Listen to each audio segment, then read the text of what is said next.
ഈ യാത്ര കഴിഞ്ഞ് വന്നാണല്ലോ, കുറേ യാത്രകൾ, പ്രത്യേകിച്ച് ഉംറ കഴിഞ്ഞ് വന്ന് എന്താ പറയുക, കാശ്മീർ പോയി. അവിടെ അറബിക്ക് പഠിച്ചത് കൊണ്ട് അല്ലെങ്കിൽ പുറത്ത് പോയത് കൊണ്ടുണ്ടായ ഗുണങ്ങൾ ഈ യാത്രയിൽ എന്തൊക്കെയാണ് ഫീൽ ചെയ്തിട്ടുള്ളത്? കാശ്മീരിൽ പോയിട്ട് ഒരു ടുലിപ്സ് ഗാർഡൻ ഉണ്ടല്ലോ, അത്യാവശ്യം ടുലിപ്സിൻ്റെ സീസണാണ് ഇപ്പോൾ. ടുലിപ്സ് ഗാർഡനിൽ പോയി ഇറങ്ങി വരുന്ന വഴിക്ക് ഒരാളുണ്ട് അവിടെ ഇങ്ങനെ കുറച്ച് പുസ്തകങ്ങളൊക്കെ വിൽക്കണം. അപ്പോൾ എടുത്തു പോയപ്പോൾ ഒരു ദഅവത്തിൻ്റെ ഭാഗമായിട്ട് ഒരുപാട് പുസ്തകങ്ങൾ ഫ്രീ ആയിട്ട് കൊടുക്കുകയാണ്. പിന്നെ ഖുർആനുണ്ട്, പിന്നെ കുറേ സംഗതികൾ, ഒരുപാട് പുസ്തകങ്ങളൊക്കെ ഉണ്ട്. അപ്പോൾ ഞാൻ വെറുതെ നോക്കിയപ്പം അല്ലെങ്കിൽ തന്നെ നേരം വൈകി നിൽക്കുകയാണ്, വണ്ടിയിൽ ആൾക്കാരെ കാത്തിക്കുകയാണ്. കണ്ടപ്പോൾ ഒരു കൗതുകം തോന്നി, പെട്ടെന്ന് അയാളടുത്ത് ചെന്ന് അങ്ങനെ അയാളോട് സംസാരിച്ചപ്പോൾ അയാൾ ഫ്രീ ആയിട്ട് ആൾക്കാർക്ക് പുസ്തകം കൊടുക്കുക. കൊടുക്കുമ്പോൾ ഞാൻ ചോദിച്ചു കേരളത്തിൽ നിന്നാണ്, മലയാള പുസ്തകം ഉണ്ടോ വെറുതെ വെച്ചു. അപ്പോൾ അയാളൊരു മലയാളത്തിൻ്റെ ഖുർആൻ എടുത്തു തന്നു. അപ്പോൾ ഞാൻ അയാൾ ചോദിച്ചു എന്താണ് നിങ്ങൾ ചെയ്യണത്? അപ്പം ഇവർ പറഞ്ഞു ഞാൻ അറബി അധ്യാപകനായിരുന്നു, അപ്പോൾ ഞാൻ കേരളത്തിലൊക്കെ വന്നിട്ടുണ്ട്, ഫറൂഖ് കോളേജിലൊക്കെ വന്നിട്ടുണ്ടായിരുന്നു. അങ്ങനെ ഞാൻ എന്ത് ചെയ്തു, അയാളോട് അറബിയിൽ കുറച്ച് സംസാരിച്ച് നോക്കി. അയാൾ നല്ല ഫുഷായിട്ട് എന്ത് ചെയ്യുന്നുണ്ട്, അറബിയിൽ സംസാരിച്ചു കൊടുക്കണം. അങ്ങനെ ഓൾറെഡി നേരം വൈകി നിൽക്കുകയെന്നുണ്ടെങ്കിലും ഒരു 5 മിനിറ്റ് അയാളോട് സംസാരിക്കാൻ കിട്ടിയ കുറച്ചൊരു സമയം കിട്ടിയ ഒരു സന്തോഷം ഉണ്ടല്ലോ, അത് അവിടെയും അങ്ങനെ ഭാഷ സംസാരിക്കുന്ന ആൾക്കാർ അവിടെ ഉണ്ട് എന്നുള്ള, അതായത് പ്രായമുള്ള റിട്ടയർ ആയിട്ടുള്ള ഒരു മനുഷ്യനാണ്. അപ്പോൾ അയാൾ സംസാരിക്കുന്നുണ്ട് എന്നുള്ളൊരു സന്തോഷം നമുക്ക് കിട്ടി. അല്ല, അത് സത്യമാണ്. ആക്ച്വലി ഇപ്പം അന്ന് ഇഫ്ലൂന്ന് നമ്മുടെ പ്രൊഫസർ മഹാമിദുൽ ഹാഷ്മി വന്നല്ലോ, അന്ന് നമ്മൾ തുഷാരഗിരി അന്ന് എൻ്റെ ഓർമ്മ. തുഷാരഗിരി പോയ സമയത്ത് ഒരു 4 ഒമാനികളെ കണ്ടിരുന്നു, ഓർമ്മ ഉണ്ടോ? ഒരു വീൽ ചെയറിലൊക്കെ വന്നിട്ടുണ്ട്. പക്ഷെ അവിടുന്ന് നമ്മൾ സംസാരിക്കാൻ കഴിയുമ്പോൾ കിട്ടുന്ന, അപ്പം ആളുകൾ തന്നെ എന്ത് ചെയ്യുന്നുണ്ട്, ക്യൂരിയോസിറ്റിയോട് കൂടി നമ്മൾ നോക്കും, നമ്മളിങ്ങനെ സംസാരിക്കുന്നു ഭയങ്കര ഇതിൽ എന്നുള്ളത് ഭയങ്കര ഒരു ലാംഗ്വേജിൻ്റെ ഒരു അഡ്വാൻറ്റേജ് തന്നെയാണ്. പ്രത്യേകിച്ച് നമ്മൾ കേരളത്തിൻ്റെ പുറത്ത് പോയി പഠിച്ച ആളുകൾ, ഇപ്പം ഞാനായാലും നിങ്ങളായാലും ഒക്കെ നമ്മുടെ ടീം തന്നെ ബഹുഭൂരിഭാഗം ആളുകളും സെൻട്രൽ യൂണിവേഴ്സിറ്റി പഠിച്ചാൽ അതിൻ്റെ ഒരു അഡ്വാൻറ്റേജ് വേറെ തന്നെയാണ്. ഓക്കെ, അപ്പം ലാംഗ്വേജ് എന്താ പറയുക, നമുക്ക് എങ്ങനെയാണ് ഉപകാരപ്പെടുന്നത് എന്നുള്ള ഈ യാത്രകളിലും നമ്മുടെ കരിയറിലൊക്കെ നമുക്ക് കാണാൻ കഴിയും എന്നുള്ളത് തന്നെയാണ് സത്യമുള്ളത്. ഭാഷൻ്റെ ഉപകാരം എന്ന് പറഞ്ഞാൽ അങ്ങനെയാണ്. ഞാനൊക്കെ ഹൈദരാബാദ് ചെന്നതിന് ശേഷമാണല്ലോ ഹിന്ദി അല്ലെങ്കിൽ ഉറുദു ഒക്കെ ഒന്ന് കുറച്ചെങ്കിൽ സംസാരിക്കാൻ പഠിക്കണം. അപ്പോൾ അവിടെ എത്തിയ തുടക്കത്തിലെ സമയത്ത് സംസാരിക്കാനും ഇതിനൊക്കെ ഒരു ബുദ്ധിമുട്ടുണ്ടാകുമ്പോൾ അവിടുത്തെ നോർത്തിലുള്ള ആളുകളോടൊക്കെ പറഞ്ഞിരുന്നു കുറച്ചൊക്കെ ഉറുദു പഠിപ്പിച്ചു ചോദിച്ചു. അപ്പോൾ അവരതിന് വില്ലിങ് ആയിരുന്നു. അവർ കുറച്ചൊക്കെ എന്ത് ചെയ്തു, പലതും എഴുതിയിട്ടും അങ്ങനെയൊക്കെ സംസാരിക്കാനൊക്കെ പഠിപ്പിച്ചിരുന്നു. ചില ആൾക്കാർ നമ്മൾ സംസാരിക്കുമ്പോൾ കളിയാക്കാനായിട്ട് നിൽക്കുന്ന ആൾക്കാരുണ്ടായിരുന്നു. പക്ഷേ എന്നാലും അങ്ങനെ കളിയാക്കാൻ നിൽക്കുന്ന ആൾക്കാർ ചിലപ്പോൾ നമ്മളോട് പറയും ഒന്ന് സംസാരിക്കുക, മുസ്ലിം ഒന്ന് സംസാരിക്കുക, ഹിന്ദി സംസാരിക്കുക പറയും. അപ്പോൾ ഞാൻ ഹിന്ദിയിൽ പറയാൻ എന്തെങ്കിലും കാത്തിക്കുകയാണ് അവർ കളിയാക്കാൻ, അങ്ങനെയൊക്കെ ഉണ്ടായിട്ടുണ്ട്.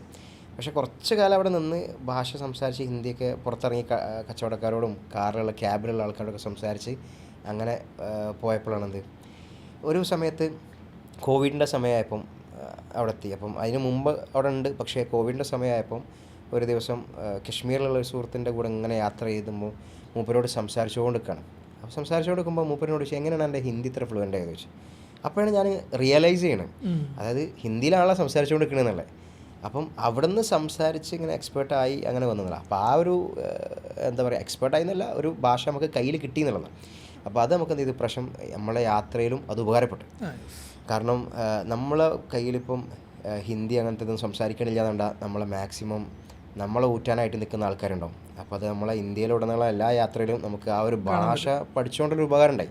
ഈ കേരളത്തിൻ്റെ പുറത്ത് എവിടെ പോയാലും ഒരു ഭയങ്കര എന്താണ് അഡ്വാൻറ്റേജ് തന്നെ, നമ്മൾ എന്താ പറയുക ലാംഗ്വേജ് ഉപയോഗിക്കുന്നു. ഇപ്പം എൻ്റെ എന്താ പറയുക ഒരു ക്ലാസ്മേറ്റ് ബഷാർത്ത് അലി, അള്ളാഹു പുറത്തു കൊടുക്കട്ടെ അദ്ദേഹത്തിന്, അദ്ദേഹം ഒരു 2 മാസം മുമ്പ് മരണപ്പെട്ടു. PGക്ക് ക്ലാസ് പഠിച്ചാണ്. അപ്പോൾ ഞാൻ എൻ്റെ അലീഗഡിൽ എല്ലാ പ്രൊഫസേഴ്സിനോടും ഞാൻ വിളിച്ചു പറഞ്ഞു ഇങ്ങനെ ഒരു വിഷയം ഉണ്ടായിട്ടുണ്ട്. അപ്പോൾ കഴിഞ്ഞ ആഴ്ച ഞാൻ ഇലക്ഷൻ ഡ്യൂട്ടി എടുക്കുന്നതിൻ്റെ ഇടയിൽ ബഷാറത്ത് അലി ഷംസുല്ലക്കറിനെ ഒരു കാശ്മീരി എന്നെ വിളിച്ചു. കാരണം കുറേ കാലത്തിന് ശേഷം വിളിക്കുക, ഞങ്ങൾ കുറേ നേരം പക്ഷേ ഈ സംസാരിക്കുന്ന ഉറുദുവിലാണ്.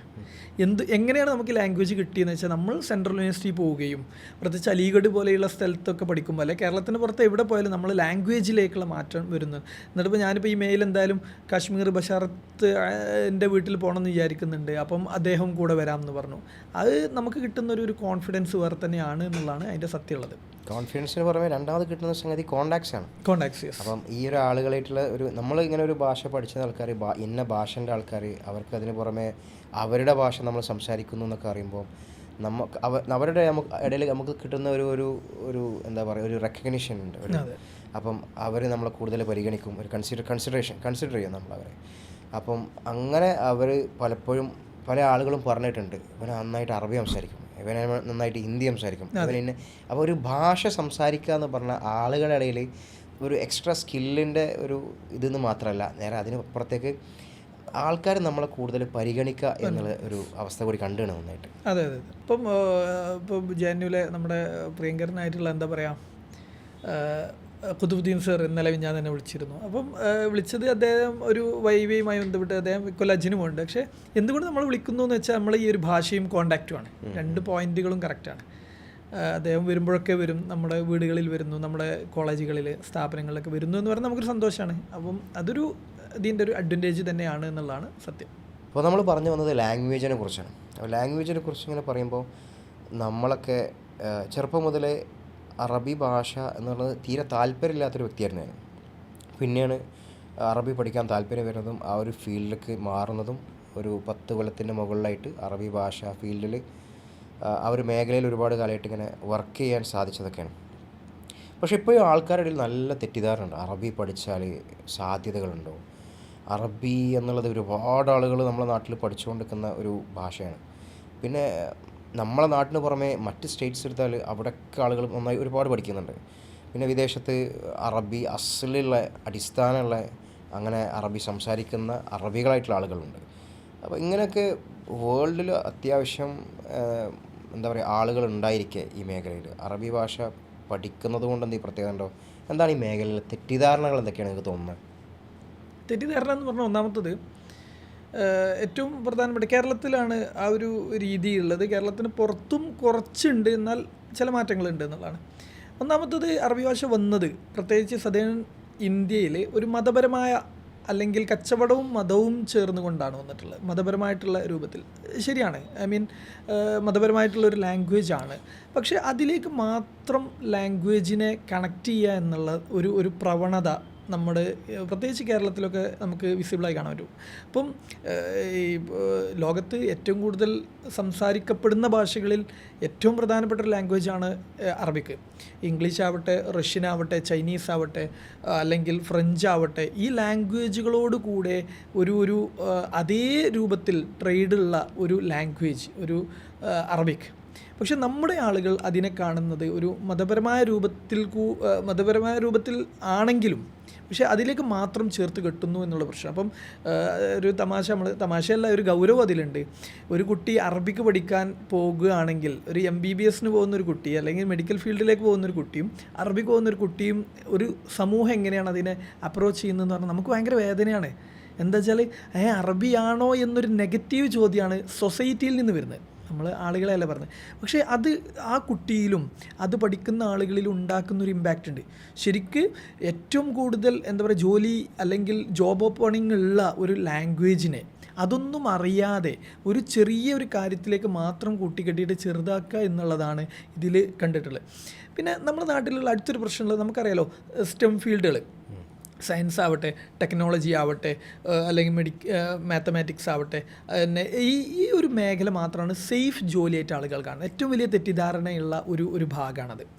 ജോലിയാണ്, സെക്യൂറാണെന്ന് നമുക്കറിയാം, നമ്മൾ എന്താ പറയുക അതിലേക്ക് കിടക്കുകയല്ല ചെയ്യുന്നത്. പക്ഷേ അതോടൊപ്പം അതിലും മേലെയോ ഒരു ലാംഗ്വേജിന് സാധ്യതയുണ്ട് എന്നുള്ളതിലേക്ക് നമ്മളുടെ ആ ഒരു മൈൻഡ് സെറ്റ് നിർബന്ധമായിട്ടും എത്തേണ്ടത്. അതെത്തിയാലേ ആ ഒരു മാറ്റം എന്താ പറയുക ജോലിക്ക് കൂടെ ഇപ്പോൾ നമ്മളുടെ കൂടെ ഇപ്പം നിങ്ങളൊക്കെ എന്താ പറയുക ഈ എന്താ പറയുക സെൻട്രൽ യൂണിവേഴ്സിറ്റി പഠിച്ചിട്ട് അവിടെയുള്ള ആളുകളോടൊപ്പം അതേപോലെ MNCകളിൽ നമ്മൾ കാണുന്നൊക്കെ എന്താ പറയുക വലിയ വലിയ സാലറിയും വലിയ വലിയ പൊസിഷനൊക്കെ വാങ്ങുന്ന ആൾ ഏത് അറബിക് ലാംഗ്വേജിൽ നിന്ന് മാത്രം എന്നുള്ളതാണ് സത്യമുള്ള. അപ്പം ഈ രണ്ട് തെറ്റിദ്ധാരണകൾ, മതപരമായിട്ടുള്ള ലാംഗ്വേജാണ്, മതപരമായിട്ട് അതിന് കോൺട്രിബ്യൂഷൻ ഉണ്ട് എന്നതോടൊപ്പം അത്രയും വലിയ ജോലി സാധ്യത ഇതിനുണ്ട് എന്നുള്ള ഒരു വിഷയം കൂടെ നമ്മൾ ചർച്ച ചെയ്യേണ്ടതുണ്ട് എന്നുള്ളതാണ് വിഷയം. നിലവിലെ ഈ സാഹചര്യത്തിൽ അറബി ഭാഷ പഠിപ്പിക്കുന്ന അധ്യാപകന്മാർ, പിന്നെ അതുമായി ബന്ധപ്പെട്ട എഡ്യൂക്കേഷണൽ ഇൻസ്റ്റിറ്റ്യൂഷൻസ് ഒരുപാട് നമ്മുടെ നാട്ടിലുണ്ട്. അപ്പോൾ ഇങ്ങനെയൊക്കെ ഒരു പ്രശ്നങ്ങൾ നിലനിൽക്കെ ഈ അറബി ഭാഷയുടെ പഠനം അല്ലെങ്കിൽ അതിൻ്റെ സാധ്യതകളൊക്കെ കൂടുതൽ പ്രസക്തമായിട്ട് ആളുകളിലേക്ക് എത്തിക്കാൻ നമ്മളുടെ അധ്യാപകന്മാരും ഇൻസ്റ്റിറ്റ്യൂഷൻസും എന്തൊക്കെ മാറ്റങ്ങളാണ് വരുത്തേണ്ടത്? അവിടെയാണ് ഇനി ചർച്ച ചെയ്യേണ്ടത്. ഇപ്പം ഒരു കാലത്ത് ഗുരുകുല സമ്പ്രദായം ഉണ്ടായിരുന്നു, നല്ല ക്വാളിറ്റിയുള്ള അധ്യാപകർ വന്നു. ഞാൻ സ്ഥാപനങ്ങളെന്നും എടുത്ത് പറഞ്ഞാലും ചാലിലകത്തിനൊക്കെ പറയാതെ പോകുന്നത് ശരിയല്ല എന്നുള്ളതാണ് അതിൻ്റെ ശരിയുള്ളത്. ചാലിലകത്ത് പോലെയുള്ള ഒരു ട്രഡീഷണൽ വേയിൽ നിന്ന് ചെറിയൊരു മാറ്റമൊക്കെ വരുത്തിയിട്ട് വന്നു. പിന്നെ അബ്സബാഹ് മൗലവിയെ പോലെയുള്ള MCC-മാരെ പോലെയുള്ള NV അബ്സലാം മൗലവി പോലെയുള്ള ആളുകൾ ഈ ഒരു മേഖല ഒരു എന്താ പറയുക ഗവൺമെൻറ് സെക്ടറിലേക്ക് കൂടെ കൊണ്ടുവരാൻ സാധിച്ചു എന്നുള്ളത് കേരളത്തിന് അല്ലെ പ്രത്യേകിച്ച് മലബാറിനെ സംബന്ധിച്ച് ഒരു വ്യത്യസ്തമായിട്ടുള്ള, പക്ഷേ ആ ഒരു തുടർച്ച അപ്പം ഞാൻ ഈ അറബിയിലേക്ക് വരുന്നതിന് മുമ്പ് ഞാൻ എപ്പോഴും ചോദിക്കുന്നൊരു ചോദ്യമുണ്ട്, നമ്മുടെ സ്ഥാപനങ്ങളൊക്കെ ഈ ഒരു എന്താ പറയുക ജോബിലേക്ക് റെഡിയാണോ എന്നുള്ളത് ഞാൻ എപ്പോഴും നമ്മുടെ ചർച്ചയിലേക്ക് വരുന്നത്. അപ്പം നാക്കുമായൊക്കെ ബന്ധപ്പെട്ട് എത്രയോ മീറ്റിങ്ങുകളിൽ ഇരിക്കുമ്പോൾ എൻ്റെ ഒരു ചോദ്യമാണ്, നമ്മൾ സ്ഥാപനം നാക്ക് വൽക്കരിക്കുന്നതൊക്കെയാണ്, പക്ഷേ അതിനുള്ള ക്വാളിറ്റി നമ്മൾ മെയിൻറ്റെയിൻ ചെയ്യുന്നുണ്ടോ എന്നുള്ളത്. ഇപ്പോൾ നമ്മൾ നേരത്തെ പറഞ്ഞു സ്റ്റെം ലാംഗ്വേജ് വിഷയങ്ങളെക്കുറിച്ച്, സയൻസ് വിഷയങ്ങളിൽ കുട്ടികൾ ഇങ്ങനെ കൊഴിഞ്ഞുപോക്ക് നമ്മുടെ സ്ഥാപനങ്ങളിലൊക്കെ ഉണ്ട്. അപ്പം എന്തൊക്കെ മാറ്റങ്ങൾ വരേണ്ടതെന്ന് വെച്ചാൽ ശരിക്കും പറയുകയാണെങ്കിൽ നമ്മുടെ ഇൻസ്റ്റിറ്റ്യൂഷനുകളിൽ മൊത്തത്തിൽ ഇത്തരം ഒരു ചർച്ച വരേണ്ടതുണ്ട് എന്നുള്ളതാണ് സത്യം. അപ്പം എല്ലാ വിഷയങ്ങളും ഇപ്പം ഞാൻ എല്ലാ എന്താ പറയുക അധ്യാപകരെയും സ്ഥാപനങ്ങളെയൊക്കെ ബഹുമാനിച്ചുകൊണ്ട് തന്നെ പറയാം, നമ്മളെ ഒരു കൊമേഴ്സ് അല്ലെങ്കിൽ ഇംഗ്ലീഷ് അല്ലെങ്കിൽ ഹിസ്റ്ററി എന്നെ പോലെയുള്ള ഏത് ലാംഗ്വേജ് നല്ലൊരു സ്ഥാപനം ഏത്, സ്കിൽ ഓറിയൻറ്റഡ് ഇറങ്ങാൻ പറ്റുന്ന ഒരു ചോദ്യം ഏത് എന്നുള്ളത് സൊസൈറ്റിയോട് ചോദിച്ചാൽ അല്ലെങ്കിൽ അക്കാദമീഷ്യൻസിനോട് ചോദിച്ചു കഴിഞ്ഞാൽ അവർ ഒരു മിനിറ്റ് സ്റ്റോപ്പാവും. ഏത് നമ്മൾ സിലബസ് തീർക്കുന്ന കാര്യങ്ങളൊക്കെ ഓക്കെ, അതിലേക്കൊക്കെ നമുക്ക് വരാം. ഇനി അറബിയിലേക്ക് വരുമ്പോൾ ഇതേ പ്രശ്നമാണുള്ളത്. അതായത് കാലം മാറിയിട്ടുണ്ട്. കാലം മാറിയെന്ന് നമ്മൾ പിന്നെ എത്ര എന്താ പറയുക, ഇപ്പോൾ ഞാൻ എന്നെയൊക്കെ ചിലപ്പോൾ കുട്ടികളോട് തന്നെ പറയും നമ്മളൊക്കെ ഔട്ട്ഡേറ്റഡ് ആയി തുടങ്ങി. കാരണം ടെക്നോളജി അത്രയും ഫാസ്റ്റായി പോകുമ്പോൾ നമ്മൾ ഈ പഴയ കരിക്കുലം ഇപ്പം ഞാനൊക്കെ പറയാറുണ്ട്, നമ്മളൊക്കെ ഔട്ട്ഡേറ്റഡ് ആയിട്ടുള്ള കരിക്കുലത്തോട് കൂടിയാണ് പോകാറില്ല. നമ്മൾ ആരെയും കുറ്റപ്പെടുത്തില്ല, നമ്മുടെ സിസ്റ്റത്തിൽ കുറേ എന്നാലും മാറ്റം വരുത്താൻ ഇതിൻ്റെ ബോർഡ് ഓഫ് സ്റ്റഡീസൊക്കെ നന്നായി പരിശ്രമിക്കുന്നത്, അവരൊക്കെ റെസ്പെക്റ്റ് ചെയ്തുകൊണ്ട് തന്നെ പറയുന്നത് നമ്മൾ ഒരു വേൾഡ് ലെവലിൽ കോമ്പറ്റീറ്റ് ചെയ്യുന്ന ഒരു കരിക്കുലം ഉണ്ടോ, അതിൻ്റെ സ്ട്രക്ചർ ഉണ്ടോ, അതിൻ്റെ രീതികളുണ്ടോ, അതിൻ്റെ മെത്തഡോളജികൾ അധ്യാപകർക്ക് കിട്ടുന്നുണ്ടോ, അതിൻ്റെ ഇൻഫ്രാസ്ട്രക്ചറുകൾ ക്യാമ്പസുകളിലുണ്ടോ, എത്രത്തോളം ടെക്നോളജി ഇൻ്റഗ്രേറ്റ് ചെയ്യുന്നുണ്ട് എന്നുള്ളൊരു ഒരു ചർച്ച നിർബന്ധമായിട്ടും സ്ഥാപനങ്ങളിൽ പോവേണ്ടതുണ്ട്. ഇത് കരിക്കുലം മാത്രം മാറിയിട്ട് കാര്യമില്ല, ടീച്ചേഴ്സ് മാത്രം ഇത് കിട്ടിയിട്ട് കാര്യമില്ല, ഇൻഫ്രാസ്ട്രക്ചർ മാത്രം വന്നിട്ട് കാര്യമില്ല. അള്ളാഹുവിൻ്റെ ഒരു അനുഗ്രഹം കൊണ്ട് കഴിഞ്ഞ 2 വർഷം കൊണ്ട് കേരളത്തിലെ എല്ലാ അറബിക് കോളേജുകൾ പ്രത്യേകിച്ചും പിന്നെ ഇൻഫ്രാസ്ട്രക്ചറിൽ ഭയങ്കര മാറ്റം വന്നിട്ടുണ്ട്. പക്ഷേ അത് എത്രത്തോളം ഉപയോഗിക്കപ്പെടുന്നുണ്ട്? കാരണം സൊസൈറ്റിയുടെ നല്ല ഒരു ഉദ്ദേശത്തോടു കൂടെ കോൺട്രിബ്യൂട്ട് ചെയ്തൊരു പണം ശരിക്കും അതിലുണ്ട്. എന്നാൽ നമ്മുടെ സ്ഥാപനങ്ങൾ, പ്രൈവറ്റ് ആയിട്ടുള്ള സ്ഥാപനങ്ങൾ ഏറ്റവും നല്ല രൂപത്തിൽ കൊടുക്കുന്നതുണ്ട്. അതിലും എന്താ പറയുക, ഈ പറഞ്ഞ പോലെയുള്ള മെറിറ്റ്സ് ആൻഡ് ഡിമെറിറ്റ്സ് എല്ലാത്തിനും ഉള്ളതുപോലെ തന്നെ അതിനും ഉണ്ട് എന്നുള്ള. പക്ഷെ നമ്മളൊരു ഗവൺമെൻറ് തലത്തിൽ ഇതിനെ ചർച്ച ചെയ്യുമ്പോൾ നമ്മൾ നിർബന്ധമായിട്ടും എന്താ പറയുക മാറി ചിന്തിക്കേണ്ടുന്ന സമയം കഴിഞ്ഞിട്ടുണ്ട് എന്നുള്ളതാണ് അതിൻ്റെ യാഥാർത്ഥ്യം. നമ്മൾ ഈ ഒരു ചർച്ച പ്രത്യേകിച്ച് നിങ്ങൾ മുസ്ലിം അറബി കോളേജിൽ 5 വർഷം പഠിച്ചു, അവിടെ എത്താനുണ്ടായ സാഹചര്യത്തിൽ നിന്ന് തന്നെ തുടങ്ങാം. പിന്നെ പോകുന്നത് ഇഫ്ലുവിലേക്കാണ്. അതോടൊപ്പം ഇഫ്ലുവിൽ പോവുകയും ആമസോണിൽ 5 വർഷത്തോളം വർക്ക് ചെയ്തു, ഏറ്റവും നല്ല പോസ്റ്റിൽ സീനിയർ പോസ്റ്റ് വർക്ക് ചെയ്തു. അവിടുന്ന് PhD കഴിഞ്ഞു. ഒരു സെൻട്രൽ യൂണിവേഴ്സിറ്റിക്കാണ് സുല്ലമിൽ നിന്ന് സ്വിച്ച് ചെയ്യപ്പെട്ടത്. അപ്പം സുല്ലമിൽ എത്താനുണ്ടായ സാഹചര്യം, സെൻട്രൽ യൂണിവേഴ്സിറ്റിക്ക് നമ്മളെത്തി, പിന്നെ അവിടെ കിട്ടിയൊരു മാറ്റം, ഒരു MNC വർക്ക് ചെയ്തു. എന്നിട്ട് നമ്മുടെ കരിക്കുലവുമായി കണക്ട് ചെയ്യുമ്പോൾ എന്താണ് മാറ്റങ്ങൾ വേണ്ടതെന്നാണ് തോന്നുന്നത്? അത് അറബി കോളേജിൽ ആദ്യം എത്തുമ്പോൾ തന്നെ ഞാൻ പ്രിലിമിനറിക്കാണ് ജോയിൻ ചെയ്യുന്നത്. ഓൾറെഡി +2 കഴിഞ്ഞാണ്.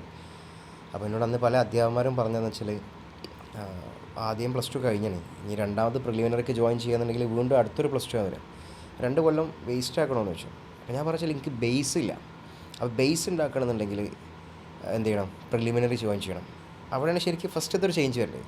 ഡിഗ്രിയിൽ ജോയിൻ ചെയ്താലും ജോയിൻ ചെയ്യുന്ന ഒരു കുട്ടിക്ക് ഒരു ബേസ് ഉണ്ടാക്കാൻ പറ്റുന്ന രീതിയിലായിരിക്കണം സിലബസ്, അല്ലെങ്കിൽ ആ ഡിഗ്രി കഴിയുന്നതോട് കൂടിയിട്ട് അവന് ലാംഗ്വേജ് സംസാരിക്കാൻ പറ്റുന്ന രീതിയിലായിരിക്കണം. ഞാൻ 5 കൊല്ലം അവിടെ പഠിച്ചപ്പം എനിക്കൊരു ബെറ്ററായിട്ട് തോന്നിയ സംഗതി എന്ന് വെച്ചാൽ സുല്ലമിൽ പഠിക്കുമ്പോൾ അധ്യാപകർ നമ്മളെക്കൊണ്ട് പലതും ക്ലാസ്സിൽ ഇങ്ങനെ പ്രസൻറ്റ് ചെയ്യിപ്പിക്കും. എനിക്ക് ചെയ്യിപ്പിച്ചതിൽ അസൈൻമെൻറ്റിനേക്കാളും എക്സാമിനേക്കാളും മറ്റെന്തിനേക്കാളും ബെറ്ററായിട്ട് തോന്നിയത് സാഹിത്യ സമാജങ്ങൾ നമ്മളെ കൊണ്ട് പ്രസൻറ്റ് ചെയ്യിപ്പിക്കുന്നത്, ക്ലാസ്സിൽ നമ്മളെ കൊണ്ട് പ്രസൻറ്റ് ചെയ്യിപ്പിക്കുന്നത്. എന്നും ക്ലാസ്സിൽ കയറുന്ന സമയത്ത് നമ്മളുടെ അധ്യാപകന്മാരെന്ത് ചെയ്യും, ഈ തർഹീബ് പറയിപ്പിക്കും, വെൽക്കം പറയിപ്പിക്കും അറബിക്കിൽ.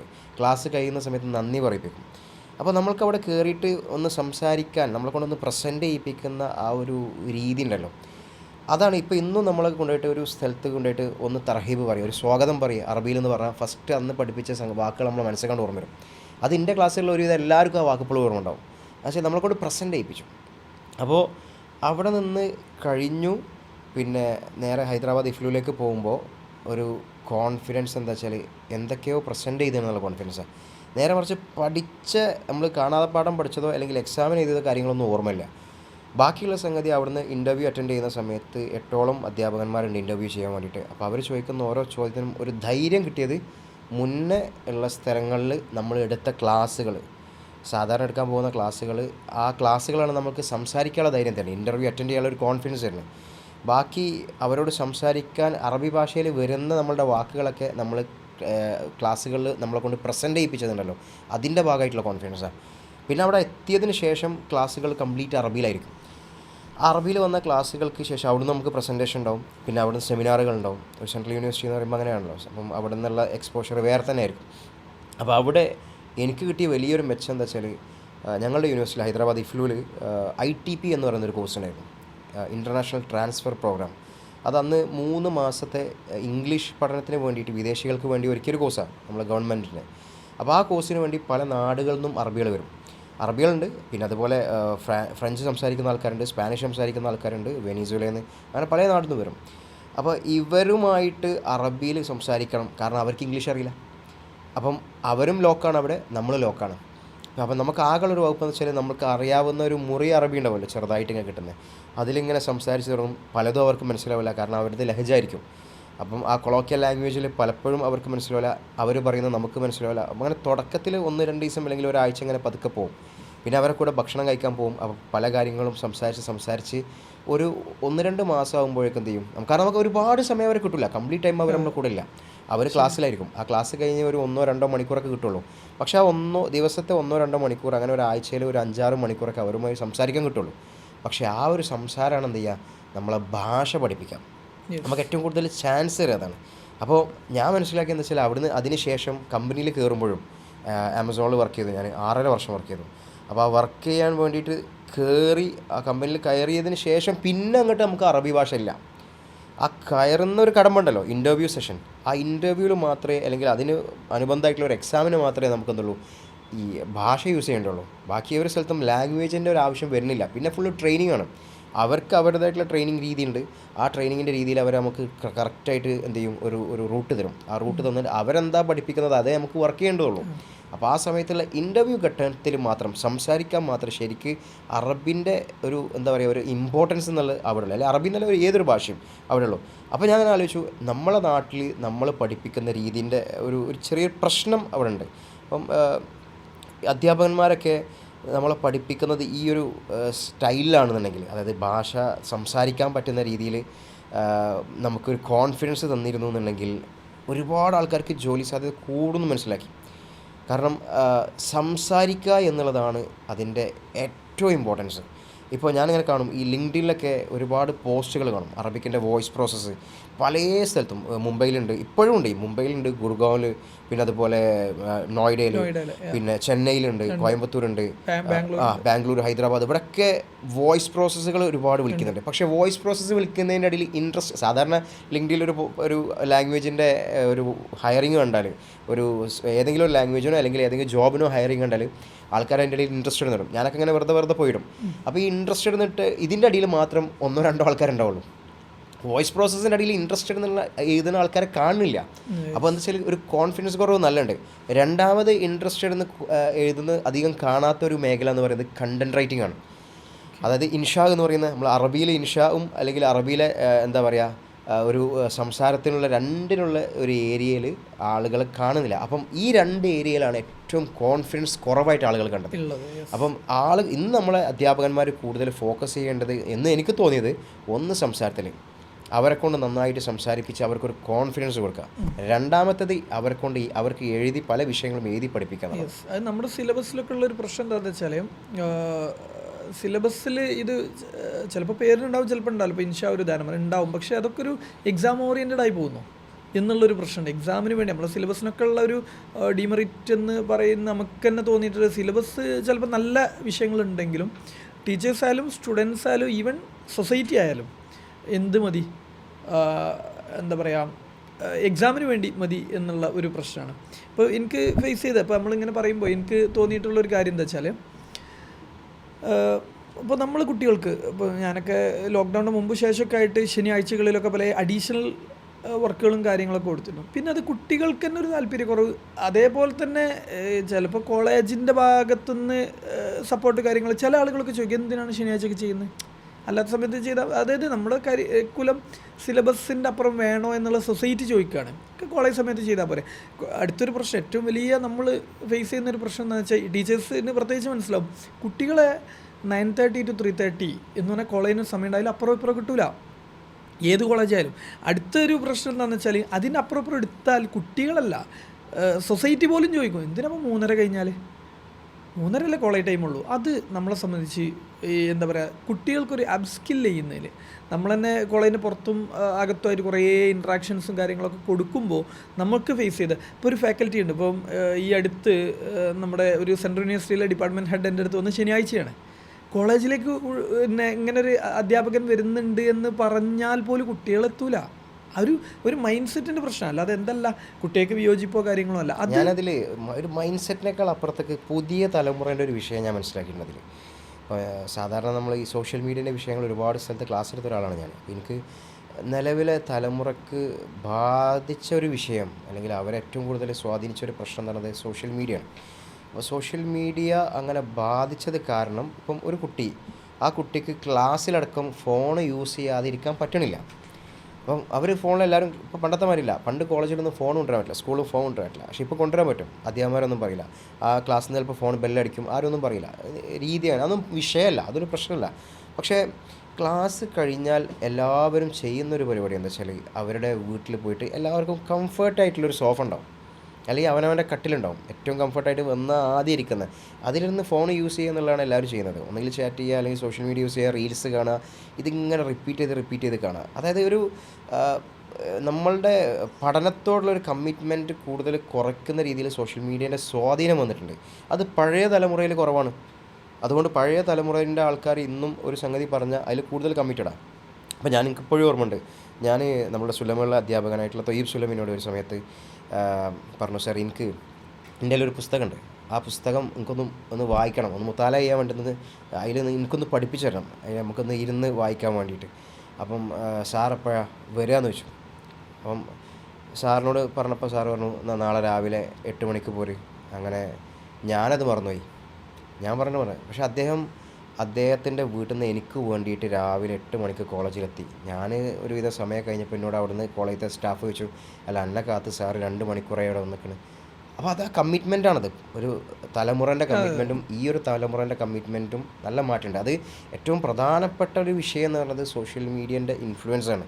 അപ്പോൾ ആ ഇൻഫ്ലുവൻസുകളോട് കൂടി തന്നെ നമ്മളെ കരിക്കുലത്തെ കൃത്യമായിട്ട് നമ്മൾ ഒരു ക്രമീകരിച്ചിട്ടില്ല എന്നുണ്ടെങ്കിൽ എന്ത് ചെയ്യും, ഈ കുട്ടികൾ ഇതിൽ താല്പര്യമില്ലാതെ വീണ്ടും സോഷ്യൽ മീഡിയയിൽ മാത്രം പോയി അതിലേക്ക് മാത്രം ചാഞ്ഞിരിക്കുന്നൊരവസ്ഥ ഉണ്ടാകും. അത് എനിക്ക് തോന്നി, ഞാൻ കുട്ടികളോടൊക്കെ ചില സമയത്തൊക്കെ പറഞ്ഞൊരു വിഷയം തന്നെയാണ്. ഇപ്പം ഒരിക്കൽ എനിക്കൊരു അനുഭവം ഉണ്ട്. എന്തോ ഒരു അക്കാദമിക് ആവശ്യം എനിക്ക് പെട്ടെന്നുണ്ടായപ്പോൾ ചെന്നൈക്ക് പോകേണ്ടി വന്നു. വളരെ ചെറിയതാണ്, പക്ഷേ പോകേണ്ടി വന്നു. ഞാൻ ഓട്ടോമാറ്റിക്കലി ഇവിടുന്ന് ട്രെയിൻ കയറി ചെന്നൈയിലെത്തി, അത് തീർത്തു വന്നു. ഇത് ഇവിടുന്ന് ചെന്നൈക്ക് പോയതാണ്. എന്നാൽ ഇപ്പോഴത്തെ ചില കുട്ടികൾ, അല്ലെങ്കിൽ കുട്ടികൾ എന്താ വെച്ചാൽ ഒരു ആവശ്യത്തിന് അവരുടെ വീട്ടിൽ നിന്ന് കോളേജിലേക്കൊരു ഓഫ് ടൈമിൽ അല്ലെങ്കിൽ ഏതെങ്കിലും സ്ഥലത്ത്, പ്രത്യേകിച്ച് ഞാനൊക്കെ ഒരു പരിധിവരെ പ്രാക്ടിക്കലി കുട്ടികളിങ്ങനെ പല കോളേജുകളിലേക്ക് അയക്കുന്ന ആളാണ്, ലൈബ്രറി കാണാൻ, അത് വർക്ക് കൊടുത്തിട്ട് തന്നെ. കാരണം ഇപ്പം ഇൻസ്റ്റിറ്റ്യൂഷനുകൾ പ്രത്യേകിച്ച് അധ്യാപകരിൽ ചേഞ്ച് ചെയ്യേണ്ട കുറേ കാര്യങ്ങളുണ്ട്. അധ്യാപകരൊക്കെ നന്നായി ചെയ്യുന്ന ആളുകളുണ്ട് കേട്ടോ, പക്ഷെ എന്നാലും കുറേ സിലബസ് അല്ല എക്സാം ഓറിയൻറ്റഡ് ആയിക്കൊണ്ട് പോകുന്നു. കുട്ടികൾക്കൊരു പ്രാക്ടിക്കൽ എക്സ്പോഷർ എത്രത്തോളം ഉണ്ട്, ടൈപ്പുകൾ എത്രത്തോളം, പ്രത്യേകിച്ച് ഈ കാലത്തിൻ്റെ പ്രത്യേകത അധ്യാപകർ നിർബന്ധമായി ചെയ്യേണ്ടത്, അല്ലെങ്കിൽ ഇൻസ്റ്റിറ്റ്യൂട്ടുകൾ നിർബന്ധമായി ചെയ്യേണ്ടത് പരസ്പരം കൊളാബ് ചെയ്ത് ഒന്നിച്ച് വളരുക എന്നുള്ളതാണ്. പക്ഷെ അതിലേക്ക് ഇപ്പോഴും ചില സമയത്തൊക്കെ വിമുഖതകളുണ്ട്. കാരണം എങ്ങനെ ഇപ്പം ഓരോരുത്തരും അവരുടെ എന്താ പറയുക, അവർക്ക് ഇതിലെന്താണ് മെച്ചം, നമുക്കെന്ത് എന്നുള്ളതിലപ്പുറം നമ്മളൊന്നിച്ച് നമുക്ക് വളരാൻ പറ്റുന്നുണ്ടോ, നമ്മുടെ കുട്ടികൾക്ക് അവസരം കിട്ടുന്നുണ്ടോ എന്ന് ചോദിക്കുന്നിടത്താണ് ശരിക്കും ഈ കാലത്തുള്ള വിജയങ്ങൾ. ഞാനത് ശ്രദ്ധിച്ചതിൽ ഏറ്റവും കൂടുതൽ ഞാൻ പലപ്പോഴും പറയണമെന്നൊക്കെ ആലോചിച്ചൊരു വിഷയമാണ് ഇത്. ഈ നമ്മുടെ നാട്ടിൽ ഇപ്പോൾ അറബി പഠിക്കുന്ന നമ്മളുടെ ഇൻസ്റ്റിറ്റ്യൂഷൻസിൽ അല്ലെങ്കിൽ അറബി കോളേജുകളൊക്കെ ഉള്ള പുസ്തകങ്ങളുണ്ടല്ലോ, ഈ പുസ്തകങ്ങൾ പലതും ഒരുപാട് പുസ്തകങ്ങൾ കട്ട് ആൻഡ് വേസ്റ്റാണ്. ഒരുപാട് പുസ്തകങ്ങൾ ഒരു ക്വാളിറ്റി ഇല്ലാത്തതുണ്ട്. എന്നാൽ നല്ല ക്വാളിറ്റിയുള്ള പുസ്തകങ്ങളുണ്ട്. പക്ഷേ പല ആളുകളും പുസ്തകങ്ങൾ എഴുതുന്നതും ആർട്ടിക്കിൾ എഴുതുന്നതും നമ്മളുടെ ആർട്ടിക്കിൾ പബ്ലിഷ് ചെയ്യണം, നമ്മളുടെ പുസ്തകങ്ങൾ പബ്ലിഷ് ചെയ്യണം, അടുത്ത ഒരു പ്രൊമോഷന് വേണ്ടിയിട്ട് ഇന്ന സ്കോർ ഇത്ര കിട്ടുമല്ലോ. അപ്പോൾ ആ ഒരു ഒരു ചിന്തയിലാണ് പലപ്പോഴും എഴുതൽ. പക്ഷേ അതൊന്നും ഒരു മോശമല്ല, അങ്ങനെ സ്കോർ ചെയ്യാം, അല്ല അവർക്ക് പ്രൊമോഷൻ്റെ ഭാഗമായിരിക്കാം. പക്ഷേ അതൊരു ക്വാളിറ്റിയിൽ ഇറക്കാത്ത ചില പുസ്തകങ്ങളൊക്കെ നമ്മൾ കാണേണ്ടത്, അല്ലാതെ വളരെ ചില പുസ്തകങ്ങൾ കാണേണ്ടത്. ഞാൻ ആലോചിച്ചു ആ പുസ്തകങ്ങളടക്കം ഒന്നുകൂടി ഒരു ഉപകാരമുള്ള രീതിയിലായിരുന്നു ഇറക്കിയെന്നുണ്ടെങ്കിൽ അത് കുട്ടികൾക്ക് എത്രത്തോളം ഇൻട്രസ്റ്റ് കൊടുത്തിരുന്നുണ്ടെങ്കിൽ അവർക്കത് വായിച്ചിരിക്കാൻ വേണ്ടിയിട്ട് ഒരുപാട് താല്പര്യം ഉണ്ടാവും. അപ്പോൾ അങ്ങനെ എല്ലാവരും ഒരു സെൽഫായിട്ടുള്ള ഒരു കുറച്ച് നേട്ടങ്ങൾ ആലോചിച്ച് ചെയ്ത ചില കാര്യങ്ങൾ അതിൽ കാണാൻ പറ്റും. പക്ഷേ അത് കുട്ടികൾ എന്ത് ചെയ്യാനുണ്ട്, കുട്ടികൾക്ക് അതൊരു ഇൻട്രസ്റ്റ് കൊടുക്കാത്തതുകൊണ്ട്, അതാണ് നേരത്തെ പറഞ്ഞത് അതേ വിഷയം, കുട്ടികൾക്ക് അതിലൊരു ഇൻട്രസ്റ്റ് ഇല്ല. അപ്പോൾ കുട്ടികൾ എന്ത് ചെയ്യും, ഇൻട്രസ്റ്റുള്ള മേഖല നോക്കി പോകും. അപ്പോൾ അവർക്ക് എന്താ താല്പര്യം, അങ്ങനെയാണ് കൂടുതൽ ഭാഷ കൂടുതൽ സ്വാധീനിക്കാത്തതുകൊണ്ട് അവർ സോഷ്യൽ മീഡിയയും കാര്യങ്ങളും ഹാൻഡിൽ ചെയ്തിട്ട് എന്ത് ചെയ്യും, ആ നിലക്ക് ഇങ്ങനെ പോകും. ഓക്കെ, അതും ഒരു വിഷയമാണ്. പ്രത്യേകിച്ച് പുതിയ ഇപ്പം ഏറ്റവും രസകരമായി തോന്നിയത് എന്താ വെച്ചാൽ ഇപ്പോൾ 2ാമത്തെ വർഷമാണ് FIUGP 4 year UG programme Calicut യൂണിവേഴ്സിറ്റിയും കേരള ഗവൺമെൻറ് ഒന്നിച്ചാണല്ലോ ചെയ്തത്, എല്ലാ യൂണിവേഴ്സിറ്റിയും ഒന്നിച്ചാണ് ചെയ്തത്. പക്ഷേ അതിന് മുമ്പ് ഇപ്പം ഞാനൊക്കെ ആലോചിക്കാറുണ്ട്, ഒരു 3 വർഷം മുമ്പ് കോളേജിൽ പോയ അവസ്ഥയല്ല ഇന്ന് കോളേജിൽ. മേജർ മൈനർ എന്നൊക്കെ ആകെ മൊത്തം കരിക്കുലത്തിൽ ഒരു വ്യത്യാസം വന്നു. പക്ഷേ എന്നാലും നമ്മുടെ ഒരു കരിക്കുലം മാറി, അല്ലെങ്കിൽ ഇപ്പം എനിക്കറിയാം നല്ല പുതിയ യങ്സ്റ്റേഴ്സ് ആയിട്ടുള്ള അധ്യാപകരും സീനിയേഴ്സും ഒക്കെ നന്നായി കോൺട്രിബ്യൂട്ട് ചെയ്ത നല്ല നല്ല പുസ്തകങ്ങളും ഇവിടെയുണ്ട്. പക്ഷേ ഒരു പ്രാക്ടിക്കൽ ലൈഫിലേക്ക് വരുമ്പോൾ അത് എത്രത്തോളം അപ്ലിക്കബിളാണ്. ഇപ്പം ഞാൻ മനസ്സിലാക്കുന്ന നല്ല പുസ്തകത്തെ എന്ത് ചെയ്യുന്നു എന്ന് വെച്ചാൽ എക്സാം ഓറിയൻറ്റഡ് ആയിട്ട് മാത്രം എന്ത് ചെയ്യാണ്, നല്ല പുസ്തകമുണ്ട് പക്ഷെ അത് എക്സാമിന് വേണ്ടി മാത്രം പഠിപ്പിക്കുന്നു. ഇപ്പം നമുക്ക് അറിയാതെ തന്നെ പറയാൻ പറ്റുന്ന കാര്യമാണ്, ഇപ്പം നമ്മുടെ പ്രാക്ടിക്കൽ ഇതുണ്ട്, നമ്മുടെ ഫങ്ഷണൽ അറബിക്കിൽ വരുന്ന അൽ അറബിയ ബൈനേദൈക്ക്, അതേപോലെ തന്നെ അൽ അറബിയ ലിൽ ഹയാത്ത് പോലെയുള്ള പുസ്തകങ്ങൾ. ശരിക്കും ഇതൊരു പ്രാക്ടിക്കൽ പുസ്തകങ്ങളാണ്. പക്ഷെ നമ്മുടെ സ്ഥാപനങ്ങൾ അത് ഒരു ട്രാൻസ്ലേഷൻ മെത്തേഡും അല്ലെങ്കിൽ ഒരു ഒരു ഒരു വ്യത്യസ്തതയില്ലാതെ കുട്ടികൾ അവിടെയും പാസീവാണ്. കുട്ടികൾ ആക്റ്റീവ് ആവേണ്ട, അവർ പ്രാക്ടീസ് ചെയ്യേണ്ട സമയത്ത് അത് നമ്മുടെ സിസ്റ്റവും നമ്മുടെ ടൈമും ഒക്കെ അതിൽ പ്രശ്നമാണ്. നമ്മൾ ഇൻസ്റ്റിറ്റ്യൂഷനെയോ അധ്യാപകരെയോ സിലബസിനെയോ യൂണിവേഴ്സിറ്റിയോ ഒന്നും മാത്രം ഈ ചർച്ചയിൽ കൊണ്ടുവന്നിട്ട് കാര്യമില്ല. ഇതിൽ എന്തും പ്രശ്നമാണ്. നമ്മുടെ മൊത്തത്തിൽ എന്താണ് നമ്മുടെ ഈ ഒരു ഗ്യാപ്പ് എന്നുള്ളത് നമ്മൾ ശരിക്കും അനലൈസ് ചെയ്യേണ്ടതുണ്ട് എന്നുള്ളതാണ്. ആ ഗ്യാപ്പിൻ്റെ ഒരു റീസൺ ഞാൻ പറയാം. അപ്പം ഒന്ന്, പഴയ കാലം പോലെയല്ല ഇന്നത്തെ കാലം. അപ്പം ഇന്ന് നമ്മൾ പലവിധ കാരണങ്ങൾ കൊണ്ട് ഡിസ്ട്രാക്റ്റഡാണ് നമ്മുടെ മൈൻഡ്. അപ്പം അന്നൊക്കെ ഇപ്പം പഴയ അധ്യാപകരൊക്കെ പറഞ്ഞിട്ടാണ്, അന്ന് ആകെ ഒരു പുസ്തകം ഉണ്ടാവുള്ളൂ കോളേജിൽ, ഒറ്റ പുസ്തകം ഉണ്ടാവുള്ളൂ. ആ പുസ്തകത്തിന് വേണ്ടിയിട്ട് ആകെ കച്ചറായിരിക്കും. അപ്പോൾ അത് കിട്ടാൻ വേണ്ടിയിട്ട് അവർ കുറേ ആൾക്കാർ പ്രിൻ്റ് ചെയ്യാനുള്ള ഒരു ഓപ്ഷൻ പോലും ഉണ്ടാവില്ല. അപ്പം എഴുതിയെടുക്കലാണ് അവർ. അങ്ങനെ എഴുതിയെടുത്ത് വായിക്കുക, അങ്ങനെ അതിൽ നിന്ന് പഠിക്കുക. അപ്പോൾ അവരുടെ മനസ്സിൽ അതിങ്ങനെ ഒരു വേറെ ഒന്നും ചിന്തകളോ ഒരു പാട്ട് കേൾക്കാനോ അങ്ങനത്തെ ഒരു സംഗതിയോ ഡിസ്ട്രാക്ഷൻസ് ഇല്ലാത്തതുകൊണ്ട് അത് മനസ്സിലിങ്ങനെ പതിഞ്ഞിട്ടുണ്ടാവും. പക്ഷേ ഇന്നത്തെ രീതി അങ്ങനെയല്ല. ഇന്ന് നമ്മളെ മൈൻഡിൽ ഒരുപാട് സംഗതികളുണ്ട്. നമുക്ക് ഫോൺ യൂസ് ചെയ്യേണ്ടി വരും, അതിൽ തന്നെ ഒരുപാട് സോഷ്യൽ മീഡിയ ആപ്ലിക്കേഷൻസ് ഹാൻഡിൽ ചെയ്യണം. അതിന് പുറമേ നമ്മൾക്ക് കോൾ ചെയ്യണം, പിന്നെ വേറെ കുറേ കമ്മിറ്റ്മെൻറ്റ്സ് ഉണ്ടാവും. നമ്മളുടെ കുറേ വേറെ എൻഗേജ്മെൻറ്റ്സ് ഉണ്ടാവും, വീട്ടിലെ കാര്യങ്ങൾ, പിന്നെ കോളേജിലെ കാര്യങ്ങൾ, എല്ലാം കൂടെ നമുക്ക് ഒരേ സമയം ഹാൻഡിൽ ചെയ്യേണ്ടി വരും. അപ്പോൾ ഇങ്ങനെയുള്ള ഒരാളെ സംബന്ധിച്ച് പലപ്പോഴും നമ്മളെ പഠനത്തിന് വലിയൊരു താല്പര്യം ഉണ്ടാവില്ല, അല്ലെങ്കിൽ മറന്നു പോകും പലപ്പോഴും. അപ്പോൾ അധ്യാപകന്മാരെ സംബന്ധിച്ച് ഇന്ന് ചെയ്യേണ്ട ഒരു സംഗതി എന്താണെന്ന് അറിയാം, നല്ല സ്ട്രിക്റ്റായിട്ട് അവരുടെ പിന്നാലെ കൂടുക എന്നുള്ളതാണ്. പിന്നാലെ കൂടാതെ പഠിപ്പിക്കാൻ സാധാരണ പറഞ്ഞത് മെന്ററിങ്, ശരിക്കും മെന്ററിങ്. അത് ഒരു കൃത്യമായിട്ടുള്ള ഒരു റുട്ടീൻ ക്രിയേറ്റ് ചെയ്ത് കൊടുക്കണം അവർക്ക്. ആ റുട്ടീൻ ക്രിയേറ്റ് ചെയ്ത് മാത്രം ഒരു ഹാബിറ്റ് ക്രിയേഷൻ വേണം. അതിന് പുറമെ അവർക്ക് വേണ്ട സംഗതി വെച്ചാൽ അവരെ പിന്നാലെ കൂടണം. എല്ലാവർക്കും ആഗ്രഹം അതാ. അപ്പോൾ ഞാൻ തന്നെ ചിലപ്പോൾ പറയുന്നുണ്ട്, ചില സംഗതി എന്നോട് ഓർമ്മിപ്പിക്കുമ്പോൾ പറയും, ഇന്ന സംഗതി ചെയ്തു ചോദിക്കും. അപ്പോൾ ഞാൻ പറയും, എൻ്റെ പിന്നാലെ കൂടണം. ഞാൻ മറന്നു പോകും. എനിക്ക് കുറേ ഷോകളുണ്ട്, ഒരുപാട് പ്രോഗ്രാം ഉണ്ടാവും. അപ്പോൾ എൻ്റെ പിന്നാലെ ഇരുന്നിട്ട് ചെയ്തോ എന്ന് ചോദിച്ചാൽ എന്നെ വെറുപ്പിച്ചാൽ മാത്രമേ ചെയ്യുള്ളൂ. അപ്പം പല കുട്ടികൾക്കും അങ്ങനെയാണ്. അപ്പോൾ ഞാൻ കഴിഞ്ഞ 2 ആഴ്ച മുന്നേ ഒരു ഇൻസ്റ്റിറ്റ്യൂട്ടിൽ പോയി. അപ്പോൾ ഇൻസ്റ്റിറ്റ്യൂട്ടിൽ പോയപ്പോൾ ഞാൻ കുട്ടികളെ കൊണ്ട് പുസ്തകങ്ങൾ വായിപ്പിച്ചു. അപ്പോൾ ഞാൻ പറഞ്ഞു, നിങ്ങൾ ഇരിക്കണം. അപ്പോൾ അവരിങ്ങനെ വർത്തമാനം പറഞ്ഞിരിക്കുന്ന സമയത്ത് അവരോട് ഞാൻ പറഞ്ഞു, നിങ്ങൾ ഇപ്പം എന്താ ചെയ്യേണ്ടത് വെച്ചാൽ, അതിന് മുമ്പ് അതിൻ്റെ പുസ്തകം വായിക്കുന്നതിൻ്റെ പ്രാധാന്യം പറഞ്ഞിട്ടുള്ള ഒരു 3 അവരുടെ ക്ലാസ് എടുത്ത് കഴിഞ്ഞിട്ടുള്ളൂ. പുസ്തകം വായന പ്രാധാന്യം എന്താണ്, അതിൻ്റെ പ്രത്യേകത, ഒരു പുസ്തകം വായിക്കുന്നത് മറ്റ് വീഡിയോസ് കാണുന്നതിനേക്കാൾ അപ്പുറത്തേക്ക് ഒരു പുസ്തകം വായിക്കുമ്പോൾ നമുക്ക് കിട്ടുന്ന ഇമാജിനേഷൻസ്, അപ്പോൾ നമുക്ക് കിട്ടുന്ന ഭാഷ, അതൊക്കെ അങ്ങനെ പലതും പറഞ്ഞ് ഞാൻ എന്ത് ചെയ്തു, അവരെ പറഞ്ഞ് കഴിഞ്ഞ് ആ ക്ലാസ് കഴിഞ്ഞതിന് ശേഷം അവരിങ്ങനെ വെറുതെ ഇരുന്ന് വർത്താനം പറയാം. അപ്പോൾ അവർ വായിക്കണില്ല. അപ്പോൾ ഞാൻ എന്ത് ചെയ്തു, അവർക്ക് കുറച്ച് പുസ്തകങ്ങൾ എടുത്തു കൊടുത്തു. ആ പുസ്തകങ്ങൾ, ചെറിയ പുസ്തകങ്ങൾ എടുത്തെടുത്ത് പറഞ്ഞു, ഇപ്പോൾ വായിക്കണം ഇരുന്നിട്ട്. അങ്ങനെ അവരെ കൊണ്ട് ഞാൻ എന്ത് ചെയ്തു, ഇത് മുഴുവൻ നിങ്ങൾ അർത്ഥം നോക്കണ്ട, അതിൻ്റെ അർത്ഥം കാര്യങ്ങളൊന്നും നിങ്ങൾ ചിന്തിക്കണ്ട, നിങ്ങൾ ജസ്റ്റ് വായിച്ച് തീർക്കും. അങ്ങനെ അവർ വായിച്ച് തീർത്തപ്പം അതിൽ ഒരു കുട്ടീനോട് പറഞ്ഞ വാക്കെന്താ അറിയോ, 2 കൊല്ലത്തിന് ശേഷമാണ് ഞാനൊരു പുസ്തകം വായിച്ച് തീർക്കണമെന്ന്. അത് ഒരു 60 പേജിൻ്റെ അടുത്തേ ഉള്ളൂ. 2 കൊല്ലത്തിന് ശേഷമാണ് ഞാൻ ഒരു പുസ്തകം വായിക്കുന്നത്. അപ്പം ആ കുട്ടിക്ക് ആ ഒരു വിദ്യാർത്ഥിക്ക് എന്ത് ഒരു സാറ്റിസ്ഫാക്ഷൻ ഉണ്ടായി. എന്ത് ഞാൻ കുറേ കാലത്തിന് ശേഷം ഒരു പുസ്തകം വായിച്ചു തീർത്തത്. അപ്പോൾ അതിന് കാരണം എന്താ, ഒരു മെൻറ്റർ അവിടെ നിർബന്ധമാണ്. കൃത്യമായിട്ട് അവരെ റൂട്ട് ചെയ്യുന്ന ഒരു മെൻറ്റർ വേണം. ആ ഒരു കോൺസെപ്റ്റാണ് ശരിക്കും നമ്മളും എപ്പോഴും പറയാറുള്ളത്. നമ്മൾ കുട്ടികൾ ടീച്ചിങ് അങ്ങനെ ക്ലാസ് അവേഴ്സിൽ കഴിഞ്ഞ് ഞാനൊക്കെ PG അല്ലെങ്കിൽ UGക്കൊക്കെ ഞാൻ അവസാനത്തെ ദിവസം നമ്മുടെ ഒരു ഫുഡ് പരിപാടികളൊക്കെ ഉണ്ടാവുമല്ലോ, ലാസ്റ്റ് എക്സാമിൻ്റെ അന്ന് ഞാൻ കുട്ടികൾ പറയും ഇനിയാണ് ഞാൻ എൻ്റെ റോള് തുടങ്ങാമെന്നാണ്. ഇപ്പോഴും എനിക്കറിയാം. ഇപ്പോൾ ഒരു ഉദാഹരണം പറയണേ, ഞാൻ നിലമ്പൂർ ഭാഗത്തൊരു ജോലി സാധ്യത കണ്ടു. ഞാൻ അന്ന് ഫോൺ ചെയ്തത് 2014 ഡിഗ്രി പഠിച്ചു വരുത്തനാണ് ആളാണ്. ആളെ വിളിച്ചപ്പോൾ ആൾ എന്നോട് പറഞ്ഞൊരു കാര്യം, സാർ നിങ്ങൾ ഇപ്പോഴും നമ്മളൊക്കെ ഓർക്കുന്നുണ്ടല്ലോ എന്നാണ്. കാരണം ആ കുട്ടി എന്ത് ചെയ്യുന്നു, എവിടെ വർക്ക് ചെയ്യുന്നു എനിക്കറിയാം. എന്നാൽ ആ മെൻറ്ററിങ് ആണ് പറയുന്നത്. കൃത്യമായി അവർക്ക് ഒരു മെൻറ്ററിങ്ങുള്ള ഒരു അവസരം കൊടുക്കുകയും അവരുടെ പിന്നാലെ കൂടെ, ഇപ്പം എന്നെ സംബന്ധിച്ച് പിന്നാലെ കൂടാൻ കഴിയില്ല, പക്ഷെ മെൻറ്ററിങ് എന്ത് ചെയ്യുന്നു, ഇങ്ങനെ ചെയ്തോ എന്ന് പറഞ്ഞു കൊടുക്കാനുള്ള ഒരു കാര്യം ചെയ്ത് ഈ ഒരു തലമാണ് ശരിക്കും കോളേജുകൾ ഇപ്പോൾ ഡെവലപ്പ് ചെയ്യേണ്ടത് എന്നുള്ളതാണ് നമുക്ക് തോന്നുന്നത്. അത് സ്കിൽ അക്വിസിഷനിലുണ്ട്, ലാംഗ്വേജ് സ്കില്ലായിട്ട് അതിൻ്റെ ട്രെയിനിങ്ങിലുണ്ട്. അല്ലെ വേണ്ട, നമ്മളൊരു റിയൽ വേൾഡ് എക്സ്പീരിയൻസിൽ പോകേണ്ടതുണ്ട്, സൊസൈറ്റിയുമായി കണക്ട് ചെയ്തിട്ടുള്ള കാര്യങ്ങളുണ്ട്, അല്ലെങ്കിൽ കൊളാബറേഷൻസിലുണ്ട്. ഇതിലൊക്കെ മെൻറ്ററിങ് ആണ് വേണ്ടത്. ഇപ്പോൾ നമ്മളൊക്കെ സെൻട്രൽ യൂണിവേഴ്സിറ്റി പോകുമ്പോൾ ആദ്യം ചെയ്യുക അവിടുത്തെ പ്രൊഫസേഴ്സിനെ കണക്ട് ചെയ്ത് കൊടുക്കുക ചെയ്യാം കുട്ടികൾക്ക്. അപ്പോൾ അവർ വളരുന്നുള്ളത്. അപ്പോൾ മെൻറ്ററിങ് എന്നുള്ളത് ശരിക്കും ഏറ്റവും പ്രധാനപ്പെട്ട ഒരു പോയിൻ്റാണ്. അതേപോലെ തന്നെ അതിൻ്റെ ഫോളോ അപ്പും. ഇപ്പോൾ എന്നെ സംബന്ധിച്ചൊക്കെ പറ്റാത്തൊരു കാര്യം ഫോളോ അപ്പ് പറഞ്ഞിട്ടുണ്ടാവും പലരും, പിന്നെ പറയാറുണ്ട് നിങ്ങൾ അന്ന് പറഞ്ഞിരുന്നു പക്ഷേ പിന്നെ അത് പറ്റിയിട്ടില്ല. പിന്നെ നേരത്തെ നമ്മൾ ചർച്ച വന്നൊരു കാര്യം തന്നെ, ഇവിടുത്തെ യൂണിവേഴ്സിറ്റിയും സെൻട്രൽ യൂണിവേഴ്സിറ്റിയും തമ്മിലുള്ള ഒരു പ്രധാനപ്പെട്ട വ്യത്യാസം എന്തൊക്കെയാണ് പറയാൻ പറ്റുക? നമ്മളെ യൂണിവേഴ്സിറ്റികളിൽ നമ്മുടെ നാട്ടിൽ യൂണിവേഴ്സിറ്റി പറയുമ്പം വളരെ കുറച്ചേ ഉണ്ടാവുള്ളൂ. അപ്പോൾ അതിന് ആ യൂണിവേഴ്സിറ്റിൻ്റെ കീഴിലുള്ള സ്ഥാപനങ്ങളെ പിന്നെ ഉണ്ടാവുള്ളൂ. അപ്പം ബാക്കിയുള്ള കോളേജുകളായാലും എല്ലാം ഒരു ഇന്ന യൂണിവേഴ്സിറ്റിൻ്റെ കീഴിൽ, പിന്നെ കുറേ ഓട്ടോണമസ് ആയിട്ടുള്ള സ്ഥാപനങ്ങളുണ്ട്.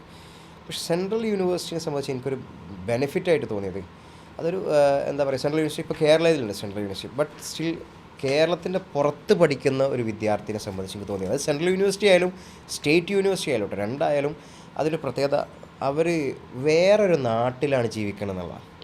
വേറെ നാട്ടിൽ ജീവിക്കുമ്പോൾ ആ നാടിൻ്റെ ഭാഷ ഉണ്ടാവും.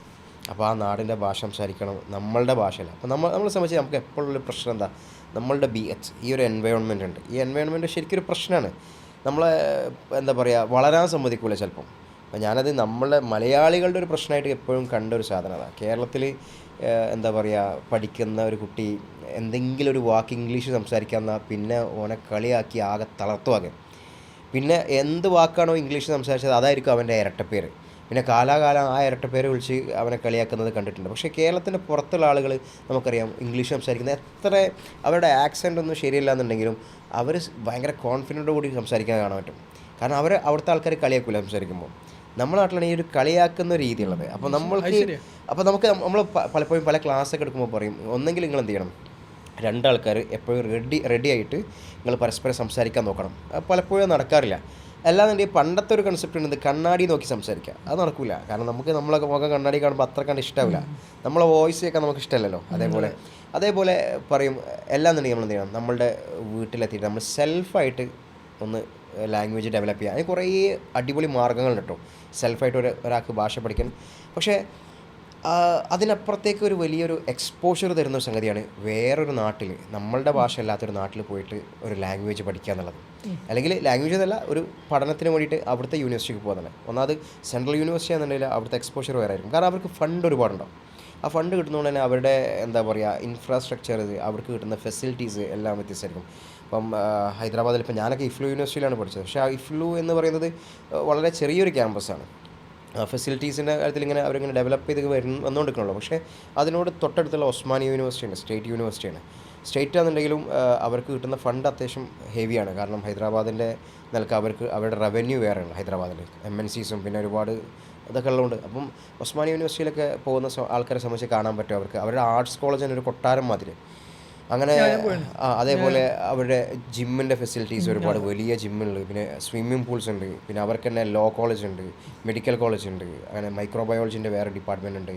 അവരുടെ ലൈബ്രറി തന്നെ ഭയങ്കര സംഭവം. ലൈബ്രറീൻ്റെ അടിയിലൂടെ ഒരു സ്റ്റാക്ക് റൂം ഒരു സാധനം, സ്റ്റാക്ക് റൂമിൽ കയറി കഴിഞ്ഞാൽ പണ്ടത്തെ ജയിലറുകൾ മാതിരി അതിനുള്ള പുസ്തകങ്ങളൊക്കെ ഒതുക്കി വെച്ചിട്ടുണ്ട്. നല്ല രസമാണ്, പഴയ പുസ്തകത്തിൻ്റെ മണക്കം ഉണ്ടാവും. ഞാനവിടെ ഡിപ്പാർട്ട്മെൻറ്റ് പോയ അന്ന് നമ്മളവിടെ പോയിരുന്നു. ഞാൻ PG കുട്ടികളെ കൊണ്ടുവരും ഉസ്മാനി യൂണിവേഴ്സിറ്റി പോയിരുന്നു.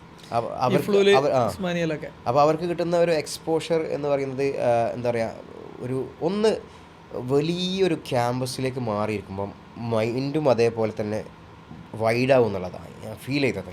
ഇപ്പം നമ്മൾ ചെറിയൊരു ഇടുങ്ങിയൊരു സ്ഥലത്ത് എപ്പോഴും ഇരുന്നാൽ നമുക്ക് അത്ര ഒരു മൈൻഡിന് അത്ര വിശാലത കിട്ടില്ല. നേരെ കുറച്ച് വലിയൊരു അതാണല്ലോ ആൾക്കാരിങ്ങനെ ഒരു യാത്ര പോണത്. അപ്പം പോയിട്ട് ഈ കുന്നിൻ ചെരുവുകളിലും അങ്ങനത്തെ സ്ഥലത്തൊക്കെ പോയിരിക്കുന്നതിനാ ഒന്നൊരു റിലാക്സേഷൻ കിട്ടാൻ വേണ്ടി. അപ്പോൾ അതുകൊണ്ട് എന്ത് ചെയ്യും, Hyderabad central university, Jamia Millia, Jawaharlal Nehru university, പിന്നെ അതുപോലെ തന്നെ ഒസ്മാനി യൂണിവേഴ്സിറ്റി, ഇങ്ങനത്തെ സ്ഥലങ്ങളിലൊക്കെ പോയിട്ട് പഠിക്കുന്ന ആൾക്കാരെ സംബന്ധിച്ച് അവർക്ക് എന്ത് ചെയ്യും, ഒരുപാട് ഏരിയ ഉണ്ടാവും. ചില ആൾക്കാർ എല്ലാവരും ഈ കൂട്ടം കൂടിയിരിക്കാൻ ആഗ്രഹിക്കില്ല. ചില ആൾക്കാർക്ക് ക്രൗഡ് സിക്നെസ് ഉണ്ടാവും. ചില ആൾക്കാർക്ക് ഒറ്റയ്ക്ക് ഇരിക്കണം. അപ്പോൾ അങ്ങനെ ലോൺലിനെസ് ഒക്കെ ആഗ്രഹിക്കുന്ന ആൾക്കാരുണ്ടാവും. അപ്പോൾ അവർക്കൊക്കെ ഒറ്റയ്ക്ക് ഇരുന്ന് വായിച്ചിട്ട് അവരുടെ മൈൻഡ് റിലാക്സ് ചെയ്യാനും മൈൻഡൊന്ന് വൈഡാവും. ഒരു വലിയ ഒരു സങ്കുചിതത്വം ഉണ്ടല്ലോ, അതിൽ നിന്നാണ് മാറിയിട്ട് ഒരു വിശാലതയിലേക്ക് ആൾക്കാർ മാറുന്നുള്ള ഏറ്റവും വലിയ പ്രത്യേകത. അതിൽ എനിക്ക് ആഡ് ചെയ്യാനുള്ളൊരു കാര്യം എന്താ വെച്ചാൽ, ഇപ്പോൾ ഓട്ടോമാറ്റിക്കലി ഞാനും 2009 പ്രത്യേകിച്ച് സോഷ്യൽ മീഡിയയോ നെറ്റൊന്നും ഇല്ലാത്ത കാലത്ത് സെൻട്രൽ യൂണിവേഴ്സിറ്റി പോയതാണല്ലോ.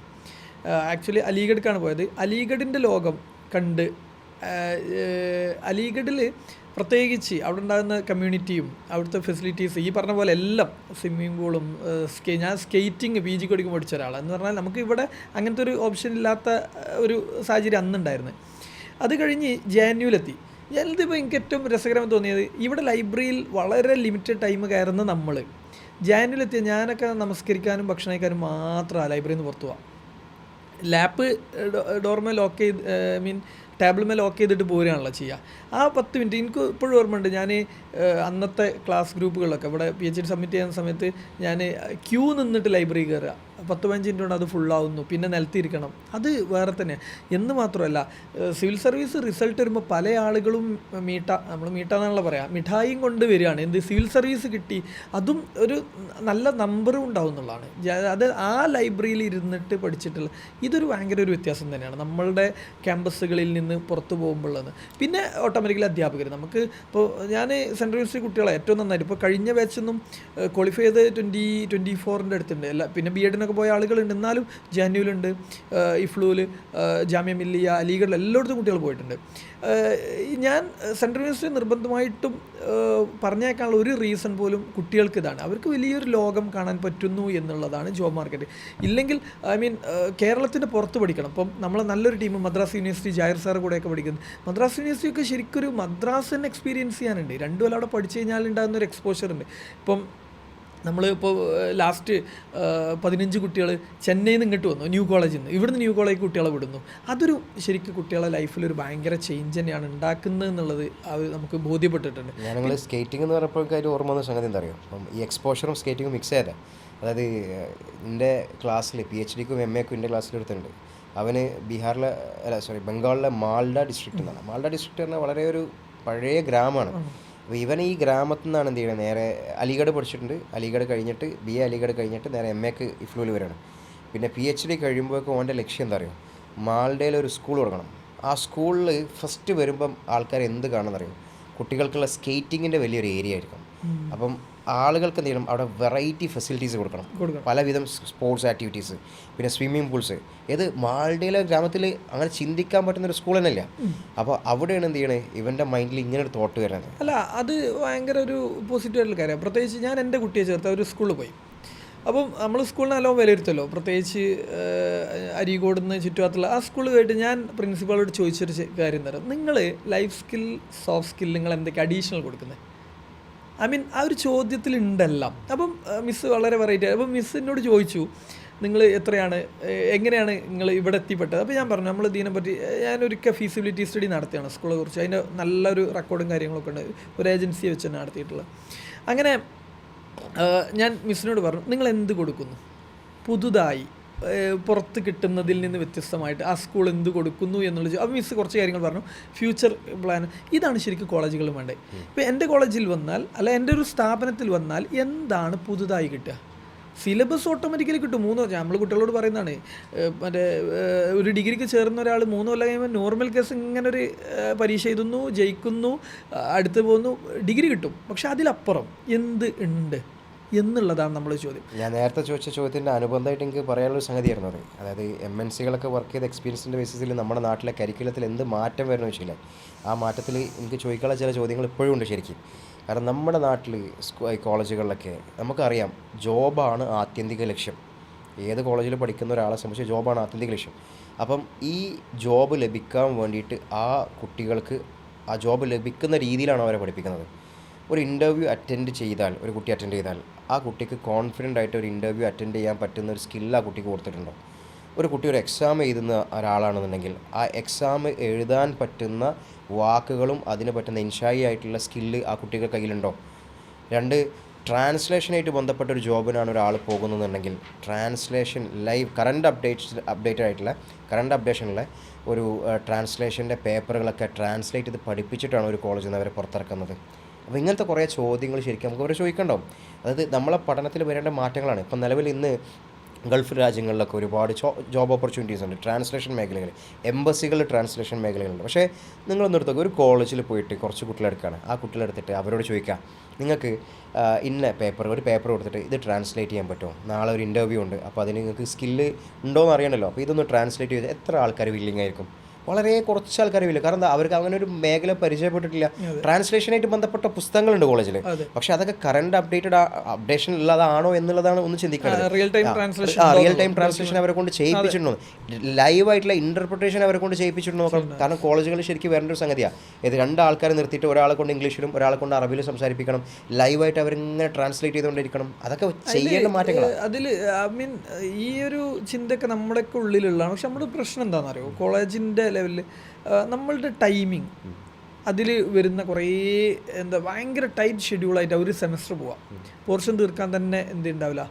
ഇപ്പോൾ FIUG ഇപ്പം നമ്മൾ ചെറിയൊരു മാറ്റമൊക്കെ വന്നിട്ടുണ്ട്. അതിന് മുമ്പ് പ്രത്യേകിച്ച് എന്താണെന്ന് വെച്ചാൽ ഭയങ്കര ടൈറ്റ് ആയിരിക്കും. അപ്പം അഡീഷൻ കൊടുക്കണം, നേരത്തെ പറഞ്ഞേക്കാണ് ശനിയും ഞായർ അല്ലെങ്കിൽ പിന്നെ ഹോളിഡേയ്സ് ഉപയോഗിക്കണം. പക്ഷേ അത് ഉപയോഗിക്കാൻ സൊസൈറ്റിയുടെ മൈൻഡ് സെറ്റ് റെഡിയല്ല. ചില സമയങ്ങളിൽ എന്താ പറയുക, കോളേജ് അധികൃതരനെ ചോദിക്കും എന്തിനാണ് എന്നുള്ളൊരു ചോദ്യമുണ്ട്. എന്ന് കരുതി നടത്താതിരിക്കാനല്ല, പക്ഷേ ആ ഒരു മൈൻഡ് സെറ്റാണ്. ഫാമിലി എന്തിനാണ് ഇപ്പോൾ ശനി ഞായർ പോകുന്നത്? അപ്പോൾ ഞാനൊക്കെ ഈ സോഷ്യൽ സർവീസുമായി ബന്ധപ്പെട്ട് കുട്ടികൾ ശനി ഞായറാണ് ഏറ്റവും കൂടുതൽ ഉപയോഗിക്കാൻ. അത് അതിനുള്ള ടൈമായിട്ട് എക്സ്പോഷർ കിട്ടണം എന്നുള്ളതാണ് എൻ്റെ ഒരു സത്യം. ആ ഒരു കാര്യത്തിൽ ചെയ്യേണ്ട കാര്യം എന്താ പറയുക, ഞാൻ ആദ്യം എല്ലാവരോടും പറയുന്നുണ്ട്, ഏത് കോളേജിലും പല അധ്യാപകരും, എനിക്ക് അറിയുന്ന പല അധ്യാപകരൊക്കെ പറയുന്നുണ്ട്, ഈ കുട്ടികൾ ആദ്യം ഇത് ബോധ്യപ്പെടുത്തണം. ഫസ്റ്റ് ഇത് ബോധ്യപ്പെടുത്തേണ്ട കുട്ടികളെ, എന്താണ് നിങ്ങൾ പഠിക്കുന്നതിൻ്റെ പ്രാധാന്യം, എന്താണ് നിങ്ങൾക്ക് നാളെ ലഭിക്കാനുള്ളത്. അങ്ങനെ നാളെ ഒരു ജോബ് കിട്ടണമെന്നുണ്ടെങ്കിൽ നിങ്ങൾ ഇപ്പം തന്നെ എന്ത് ചെയ്യണം എന്ന് പറഞ്ഞിട്ട് അവർക്ക് ഓറിയൻറ്റേഷൻ കൊടുക്കണം. എങ്ങനെയാണെന്ന് അറിയാം, ആദ്യം ഞാൻ പറയുന്നത് പ്രിലിമിനറി ഫസ്റ്റ് ഇയർ വിദ്യാർത്ഥികൾക്ക് ഓറിയൻറ്റേഷൻ വേണം. അതെന്തിനാ വെച്ചാൽ നിങ്ങൾ ഭാഷ പഠിച്ചു തുടങ്ങുന്ന ബേസാണ്. ഇനി എങ്ങനെ ഈ ഭാഷനെ പഠിക്കണം. പ്രിലിമിനറി സെക്കൻഡ് ഇയറിലുള്ള കുട്ടികൾക്ക് വേറൊരു ഓറിയൻറ്റേഷൻ കൊടുക്കണം. ഇനി അങ്ങോട്ട് നിങ്ങൾ ഈ ലാംഗ്വേജ് കണ്ടിന്യൂ ചെയ്യണം എന്നുള്ളൊരു കാര്യം പറഞ്ഞിട്ട് ഡിഗ്രി ഫസ്റ്റ് ഇയേഴ്സിന് പഠിപ്പിക്കണം, ഒരു ഓറിയൻറ്റേഷൻ കൊടുക്കണം. ആ ഓറിയൻറ്റേഷൻ എന്നുള്ളത് ഈ ഭാഷ പഠിക്കുന്ന വിഷയത്തിലായിരിക്കണം. ഡിഗ്രി ഫൈനൽ ഇയേഴ്സിന് ഓറിയൻറ്റേഷൻ കൊടുക്കേണ്ടത് ഈ ഭാഷൻ്റെ സ്കോപ്പും ഇനി അങ്ങോട്ട് ജോലി എങ്ങനെ നോക്കണം, PGക്ക് ജോയിൻ ചെയ്യണം, ഈ വിഷയത്തിലായിരിക്കണം. PG ഫസ്റ്റ് ഇയേഴ്സിനും സെക്കൻഡ് ഇയേഴ്സിനും ഓറിയൻറ്റേഷൻ കൊടുക്കണം. അതായത് കണ്ടിന്യൂസ് ഓറിയൻറ്റേഷൻ അവരെ മനസ്സിൽ ശരിക്കും കൃത്യമായിട്ട് കൊടുക്കണം. എന്താണ് നിങ്ങൾ പഠിക്കണത്, എങ്ങനെയാണ് നിങ്ങൾ പഠിക്കേണ്ടത്. ഇനി നിങ്ങൾ പഠിച്ചിട്ട് നാളെ നിങ്ങളൊരു ഇൻ്റർവ്യൂവിന് പോകുന്ന സമയത്ത് അവിടെ എന്തൊക്കെ സ്കില്ലാണ് നിങ്ങൾക്ക് ആവശ്യമുള്ളത്, ഇൻ്റർവ്യൂ കഴിഞ്ഞ് ജോലി ചെയ്യുന്ന സമയത്ത് നിങ്ങൾക്ക് എന്ത് സ്കില്ലാണ് ആവശ്യമുള്ളത്, ഓരോ ഫീൽഡിലേക്കും ആവശ്യമുള്ള ഭാഷയുടെ പ്രത്യേകതകൾ എന്തൊക്കെയാണ്, അതായത് എന്തൊക്കെ ഘടകങ്ങളാണ് അതിന് ആവശ്യമുള്ളത്, എല്ലാം കൃത്യമായിട്ട് അവർക്ക് പഠിപ്പിച്ചു കൊടുത്താൽ ഒരു ക്ലാരിറ്റി കിട്ടും. നിലവിലെ കുട്ടികളെ സംബന്ധിച്ച് അവർക്ക് ക്ലാരിറ്റി ഇല്ലാത്തതാണ് പ്രശ്നം. അതുകൊണ്ടാണ് അവർ പഠിക്കാത്തതും എക്സാമിന് വേണ്ടി മാത്രം എഴുതുന്നു. അതിലുള്ള ഒരു തമാശ എന്താ വെച്ചാൽ അറബിക്കിലെ കുട്ടികൾക്ക് മാത്രമല്ല, എല്ലാവർക്കും നമ്മുടെ കോളേജുകളിൽ പോകുന്ന കുട്ടികൾക്കൊന്നും ക്ലാരിറ്റി ഇല്ല ഇനി എന്ത് എന്നുള്ളത്. ഇപ്പം നമ്മുടെ സ്ഥാപനത്തിൽ ഇപ്പം നല്ല ഒരു ടീം, ഭയങ്കര എനർജിയുള്ള ഒരു ടീമുണ്ട്. ഇൻറ്റേൺസ് ആയിട്ടൊന്നും പല സ്ഥാപനങ്ങളും നമ്മൾ ചോദിക്കാറുണ്ടല്ലോ ഇൻറ്റേൺഷിപ്പ്. അങ്ങനെ വന്ന ടീമിൽ അവരുടെ എനർജി കാണുമ്പോൾ എനിക്ക് തന്നെ ഭയങ്കര അത്ഭുതം തോന്നും. അവരോട് ഞാൻ ചോദിക്കാറുണ്ട് എന്താ ഇനി പ്ലാന്. അപ്പോൾ അവർക്ക് തന്നെ ഒരു കൺഫ്യൂഷനാണ്, അത് ചെയ്യണോ ഇത് ചെയ്യണോ എന്നുള്ളൊരു കൺഫ്യൂഷൻ ഈ ഒരു വിഷയത്തിലുണ്ട് എന്നുള്ളതാണ്. ഇതിലേ എനിക്കുള്ളൊരു ക്ലാരിറ്റി, പ്രത്യേകിച്ച് നമ്മുടെ കുട്ടികളോട് നമ്മളിത് പറയാനുള്ളൊരു ക്ലാരിറ്റി വേണ്ട ഒരു കാര്യമാണ്. ഈ ഒരു ഹ്യൂമാനിറ്റീസ് പഠിക്കുന്ന കുട്ടികൾക്ക് MNCയിലേക്ക് കയറാൻ ഇപ്പോൾ നമ്മുടെ നാട്ടിൽ ധാരാളം, ഇപ്പോൾ ഇന്നലെ ഞാനൊരു നമ്മുടെ കുട്ടികൾക്ക് നമ്മുടെ ഒരു ലിങ്ക് അയച്ചു കൊടുത്തിട്ടുണ്ട്, നോയിഡയിൽ ഒരു MNCയിൽ ജോലിയുള്ളത്. ഇതിലേക്ക് കടക്കാൻ ഡിഗ്രി മാത്രം മതിയോ, എന്തൊക്കെയാണ് അവർ ശ്രദ്ധിക്കേണ്ട കാര്യമുള്ളത്? MNCൻ്റെ വിഷയത്തിൽ നോക്കുകയാണെന്നുണ്ടെങ്കിൽ ഒരു സമയത്ത്, അത് കുറച്ച് മുമ്പ് ഞാനൊക്കെ MNC കയറുന്നത് ഒരു 7 വർഷം മുന്നേ ആണല്ലോ. അപ്പോൾ ആ ഒരു സമയത്തൊക്കെ എന്നുണ്ടെങ്കിൽ അവർക്ക് ആളുകളെ കിട്ടുക എന്നുള്ളൊരു പ്രയാസമായിരുന്നു. അപ്പം അറബി ആണെന്നുണ്ടെങ്കിൽ അറബി ഭാഷ പഠിച്ച ഏതെങ്കിലും ആൾക്കാരെ നോക്കും. അപ്പം ചിലപ്പം ഒരുപാട് വേക്കൻസി ഉണ്ടാവും. അപ്പം നിലവിലെ സാഹചര്യത്തിൽ ജോബ് മാർക്കറ്റ് മൊത്തത്തിൽ ഡള്ളാണ്. അത് അറബി എന്നല്ല, എല്ലാ മാർക്കറ്റും ഡള്ളാണ്. അപ്പം MNCയിലേക്ക് ഇപ്പോൾ ആൾക്കാരെ അവർ റിക്രൂട്ട് ചെയ്യുമ്പോൾ അത്യാവശ്യം നല്ല സ്കിൽ ഓറിയൻറ്റഡ് ആയിട്ട് റിക്രൂട്ട് ചെയ്യാം. അപ്പോൾ ഡിഗ്രി ഉള്ള ആളുകൾ ഇഷ്ടംപോലെ ഉണ്ട്. അപ്പോൾ നമ്മുടെ നാട്ടിൽ അറബി പഠിക്കുന്ന ആൾക്കാർ എത്ര ഉണ്ടാവും? അത് 1000, 10,000, 1,00,000 ഒന്നല്ല, ഒരുപാടുണ്ട്. അത്രമാത്രം ദർസകളും സ്കൂളുകളും മദ്രസകളും പിന്നെ പല ഇൻസ്റ്റിറ്റ്യൂട്ടുകളും ഒരുപാടുണ്ട് അറബി പഠിപ്പിക്കുന്നത്. അതിനായിട്ട് അറബി പഠിക്കുന്ന ഒരുപാട് എന്താ പറയുക ഒരു റിട്ടയർ ആയിട്ടുള്ള ആൾക്കാർ പോലും അറബി പഠിക്കുന്ന അല്ലെങ്കിൽ ഭാഷകൾ പഠിക്കുന്ന ഒരു കാലമാണിത്. അപ്പോൾ ഇത് എല്ലാ സ്റ്റേറ്റിലും ഉണ്ട്, ഇൻസ്റ്റിറ്റ്യൂഷൻസ് എല്ലാ സ്റ്റേറ്റിലും ഉണ്ട്, സ്കൂളുകളുണ്ട്. അപ്പോൾ അവിടെ നിന്നൊക്കെ പഠിക്കുന്ന ആൾക്കാർ ഇറങ്ങുന്ന അവരെയാണ് എന്ത് ചെയ്യണേ. ഇപ്പോൾ അറബിക്കിൻ്റെ വിഷയത്തിലാണെന്നുണ്ടെങ്കിൽ ഒരു ഡിഗ്രി മാത്രം, അറബി എന്നല്ല ഏതൊരു ഇതിനാണ് ഡിഗ്രി മാത്രമാണെന്നുണ്ടെങ്കിൽ ഇന്നത്തെ കാലത്ത് അവർ ആരും എടുക്കൂല കമ്പനിയിൽ. കാരണം ഒരു സ്കിൽ ഓറിയൻറ്റഡ് ആയിട്ട് എടുക്കുന്നത്. ഇപ്പം നമ്മൾ അറബിക്കിൻ്റെ വിഷയം ചർച്ച ചെയ്തുകൊണ്ട് അറബിയായിട്ട് ബന്ധപ്പെട്ട കുറച്ച് സംഗതികൾ പറയാം.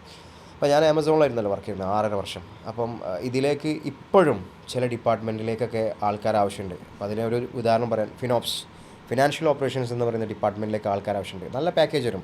അവർ മിനിമം 70,000-ൻ്റെ 80,000-ൻ്റെ മുകളിൽ പാക്കേജ് ഉണ്ട്. അപ്പം അത് ഇൻ ഹാൻഡ് 70,000-ൻ്റെ മുകളൊക്കെ തരും. പക്ഷേ അവർക്ക് എന്താ വേണ്ടതെന്ന് അറിയാം, അറബിക്ക് വേണം, കൂടെ അക്കൗണ്ടിങ് വേണം, അതിൻ്റെ കൂടെ മൈക്രോസോഫ്റ്റ് എക്സൽ വേണം. അപ്പം ചില ഡിപ്പാർട്ട്മെൻറ്റ് അങ്ങനെ, ചിലതിൽ മൈക്രോസോഫ്റ്റ് എക്സൽ അതിൻ്റെ അഡ്വാൻസ്ഡ് മൈക്രോസോഫ്റ്റ് എക്സൽ വേണം. ചിലതിന് എന്താ പറയുക, ഇപ്പം ഞാൻ വേറൊരു ഇൻട്രസ്റ്റിംഗ് ആയിട്ടുള്ള സംഗതി കണ്ട് ആമസോണിൽ തന്നെ. ഇപ്പം കിൻഡിൽ അറിയില്ലോ, കിൻഡിൽ ആമസോണിൻ്റെ ഡിവൈസാണ്. അപ്പോൾ അതിൽ കിൻഡിൽ ഇതേപോലെ ആൾക്കാർ ആവശ്യമുണ്ട്. അപ്പോൾ കിൻഡിലിൻ്റെ ഡിപ്പാർട്ട്മെൻറ്റിൽ ഈ പുസ്തകം ഇങ്ങനെ ആൾക്കാർ പബ്ലിഷ് ചെയ്യും. അപ്പം അതിൽ ഒരു ബേസിക് ക്വാളിഫിക്കേഷൻ കൊടുത്തത് എന്താ അറിയോ, പാഷൻ ഇൻ റീഡിങ് എന്നുള്ളതാണ്. വായിക്കാൻ പാഷനുള്ള ആൾക്കാർ. അപ്പോൾ ഞാൻ ചോദിക്കാം, ഞാൻ നേരത്തെ പറഞ്ഞല്ലോ ഒരു കുട്ടി പറഞ്ഞ 2 കൊല്ലം ഒരു പുസ്തകം വായിച്ചിട്ട്. അപ്പം അങ്ങനെ പാഷനുള്ള ആൾക്കാർ കുറവാണ്. ഞാൻ അവിടുന്ന് ചോദിച്ച ബാക്കിയുള്ള എല്ലാവരും പുസ്തകം വായിച്ചിട്ടില്ല. അപ്പോൾ ഇന്നത്തെ കാലത്ത് വായിക്കുന്ന ആൾക്കാർ കുറവാണ്. അപ്പോൾ അവർ കൊടുത്ത ക്വാളിഫിക്കേഷൻ നോക്കുക നിങ്ങൾ, ഇൻട്രസ്റ്റ് അല്ലെങ്കിൽ പാഷൻ ഇൻ റീഡിങ് എന്നുള്ളതാണ്. അപ്പം ഒരു വായിക്കാൻ പാഷനായിട്ടുള്ള ആൾക്കാരെ പോലും ആവശ്യമുണ്ട് ചില ഡിപ്പാർട്ട്മെൻറ്റിൽ. അപ്പം സ്കിൽസാണ് എപ്പോഴും വളരെ ഇമ്പോർട്ടൻറ്റ്. അപ്പോൾ നമ്മൾ ഒരു ഡിഗ്രിയാണ് നോക്കണമെന്നുണ്ടെങ്കിൽ ഡിഗ്രി പഠിച്ച ആൾക്കാർ ഒരുപാടുണ്ട്, ലക്ഷക്കണക്കിന് ആൾക്കാരുണ്ട്. പക്ഷേ അതിൻ്റെ കൂടെ ബാക്കി കുറച്ച് കാര്യങ്ങൾ കൂടുതലുള്ള ആൾക്കാരുണ്ടോ എന്നുള്ളതാണ്. അപ്പം AI ടൂൾസ് അറിയുന്ന ആൾക്കാർ വളരെ കുറവാണ്. ChatGPT ശരിക്കും യൂസ് ചെയ്യാൻ അറിയുന്ന ആൾക്കാർ വളരെ കുറവാണ്. എല്ലാവരും ChatGPT എന്തിനാണ് യൂസ് ചെയ്യുന്നത്? അസൈൻമെൻറ്റ് ഉണ്ടെന്നുണ്ടെങ്കിൽ പ്രോംപ്റ്റ് കൊടുക്കും, എന്നിട്ട് അസൈൻമെൻറ്റ് എടുക്കും. അതാണ് ഞാൻ പറഞ്ഞത്, അസൈൻമെൻറ്റ് മാത്രം കൊടുത്തിട്ട് ആർക്കൊന്നും ലാംഗ്വേജ് റെഡി ആവില്ല. കാരണം എന്താ, ChatGPT ഉള്ളതുകൊണ്ട് നേരെ അതിലിടും, അതിന് റിപ്ലൈ കിട്ടും, അത് നേരെ ഇത് ചെയ്യും, എന്താ പറയുക, അത് പേസ്റ്റ് ചെയ്യും, അത്രേ ഉള്ളൂ. അപ്പോൾ അതിൽ നിന്ന് മാറിയിട്ട് ഈ റിയൽ ആയിട്ട് ChatGPT-നൊക്കെ ഏറ്റവും പെർഫെക്റ്റ് ആയിട്ട് യൂസ് ചെയ്യാൻ അറിയുന്ന ആൾക്കാരാണെന്നുണ്ടെങ്കിൽ ബെറ്ററാണ്. അതുപോലെ AI ടൂൾസ് ഏറ്റവും നന്നായിട്ട് യൂസ് ചെയ്യാൻ അറിയുന്ന ആൾക്കാരുണ്ടെങ്കിൽ സൂപ്പറാണ്. മൈക്രോസോഫ്റ്റ് മൊത്തത്തിൽ, Microsoft office, MS Word, MS Excel, MS PowerPoint, Outlook, ഇതെല്ലാം ഔട്ട്ലുക്കൊക്കെയാണ് ഏറ്റവും കൂടുതൽ കമ്പനികളിൽ മെയിലൊക്കെ ആയിട്ട് യൂസ് ചെയ്യുക. അപ്പം ഔട്ട്ലുക്ക് ഇതൊക്കെ യൂസ് ചെയ്യാൻ അറിയുന്ന ആൾക്കാരുണ്ടെന്നുണ്ടെങ്കിൽ അവർക്ക് കൂടുതൽ ചാൻസാണ്. അതേപോലെ മൾട്ടി സ്കിൽഡ് ആയിട്ടുള്ള അറബിക്ക് ആണെന്ന് ഇപ്പോൾ നമ്മൾ കോർ ലാംഗ്വേജ് എന്ന് വിചാരിക്കുക. അങ്ങനെയാണെന്നുണ്ടെങ്കിൽ അറബിക്ക് മാത്രം അറിഞ്ഞിട്ട് കാര്യമില്ല. കാരണം അറബിക്ക് മാത്രം അറിയാമെന്ന് അത് മാത്രമാണ് കാര്യമെന്ന് വിചാരിച്ചാൽ ഇൻ്റർവ്യൂ ചെയ്യുന്ന ആൾക്കാർക്ക് അറബി അറിയണമെന്നില്ല. ഇനി ഇൻ്റർവ്യൂ ചെയ്യുന്ന ആൾക്കാർക്ക് അറബി അറിയുന്നതായിരിക്കും, അത് കഴിഞ്ഞ് നമ്മളുടെ മാനേജർക്ക് അറബി അറിയണമെന്നില്ല, കൊളീഗ്സിന് അറബി അറിയണമെന്നില്ല, നമ്മൾ വർക്ക് ചെയ്യുന്ന അറബിക്കിൻ്റെ ഡിപ്പാർട്ട്മെൻറ്റിൽ തന്നെ ആവണമെന്നില്ല. അപ്പോൾ നമുക്ക് എന്ത് ചെയ്യണം, ഇംഗ്ലീഷ് ഫ്ലുവൻ്റ് ആയിരിക്കണം അറബിക്കിന് പുറമെ.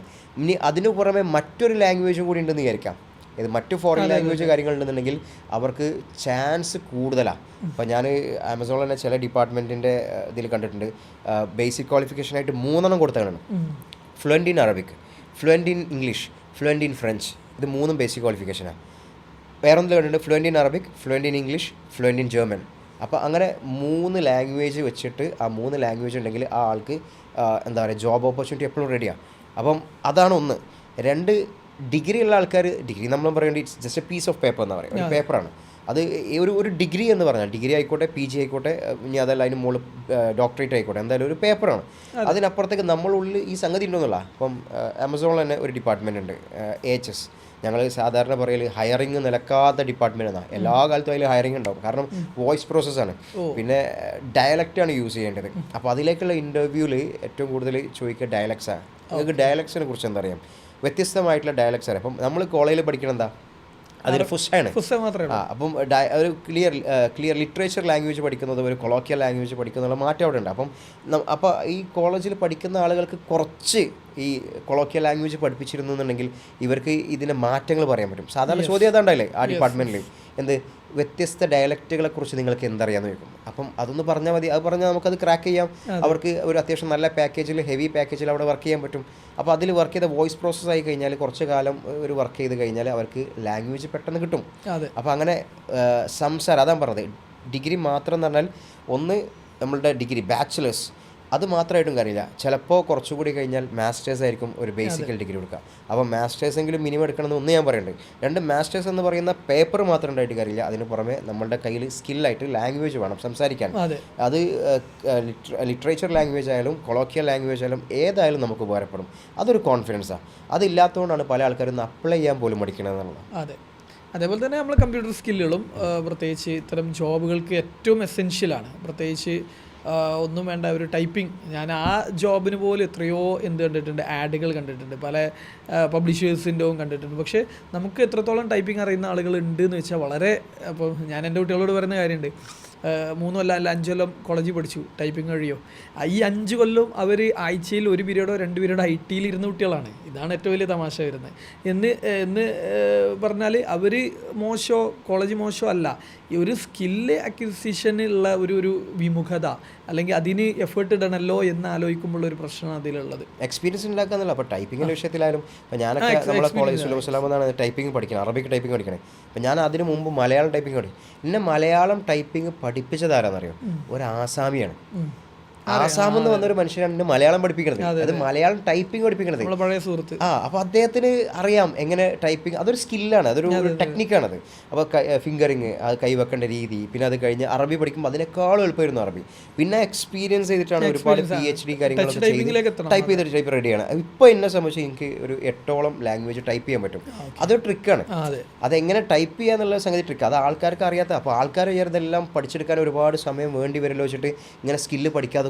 അങ്ങനെ സ്കില്ല് പഠിക്കാതെ എന്ത് ചെയ്യും? അത് പലയിടത്തും റിക്വയർമെൻറ്റ്, ബേസിക് റിക്വയർമെൻ്റ് ആണ്. അപ്പോൾ പല എംബസികളിലും കണ്ടിട്ടുണ്ട് ട്രാൻസ്ലേഷൻ്റെ സ്ഥലത്തും അവർ ട്രാൻസ്ലേഷനൊക്കെ ലൈവായിട്ട് ടൈപ്പ് ചെയ്യേണ്ടി വരില്ല, കോർട്ടിലായാലും എല്ലായിടത്തും. അപ്പം ഇവർക്കൊക്കെ ഇമ്പോർട്ടൻ്റ് ആയിട്ടുള്ള ഏറ്റവും പ്രധാനപ്പെട്ട സ്കില്ലാണ് എന്ത്? ടൈപ്പിംഗ് എന്ന് പറയുന്നത്. അപ്പം അത് വളരെ ഇമ്പോർട്ടൻ്റാണ്. അപ്പം നമ്മൾ വിചാരിക്കുന്ന, നമ്മൾ സിമ്പിളാണെന്ന് വിചാരിക്കുന്ന, അല്ലെങ്കിൽ നമുക്കത് ആവശ്യമില്ലല്ലോ എന്ന് വിചാരിക്കുന്ന പല സ്കിൽസും ഇന്ന് ഇമ്പോർട്ടൻ്റ് ആണ്. അതായത് ഇപ്പോൾ നമുക്ക് ഡിസൈനിങ് അറിയാമായിരിക്കാം.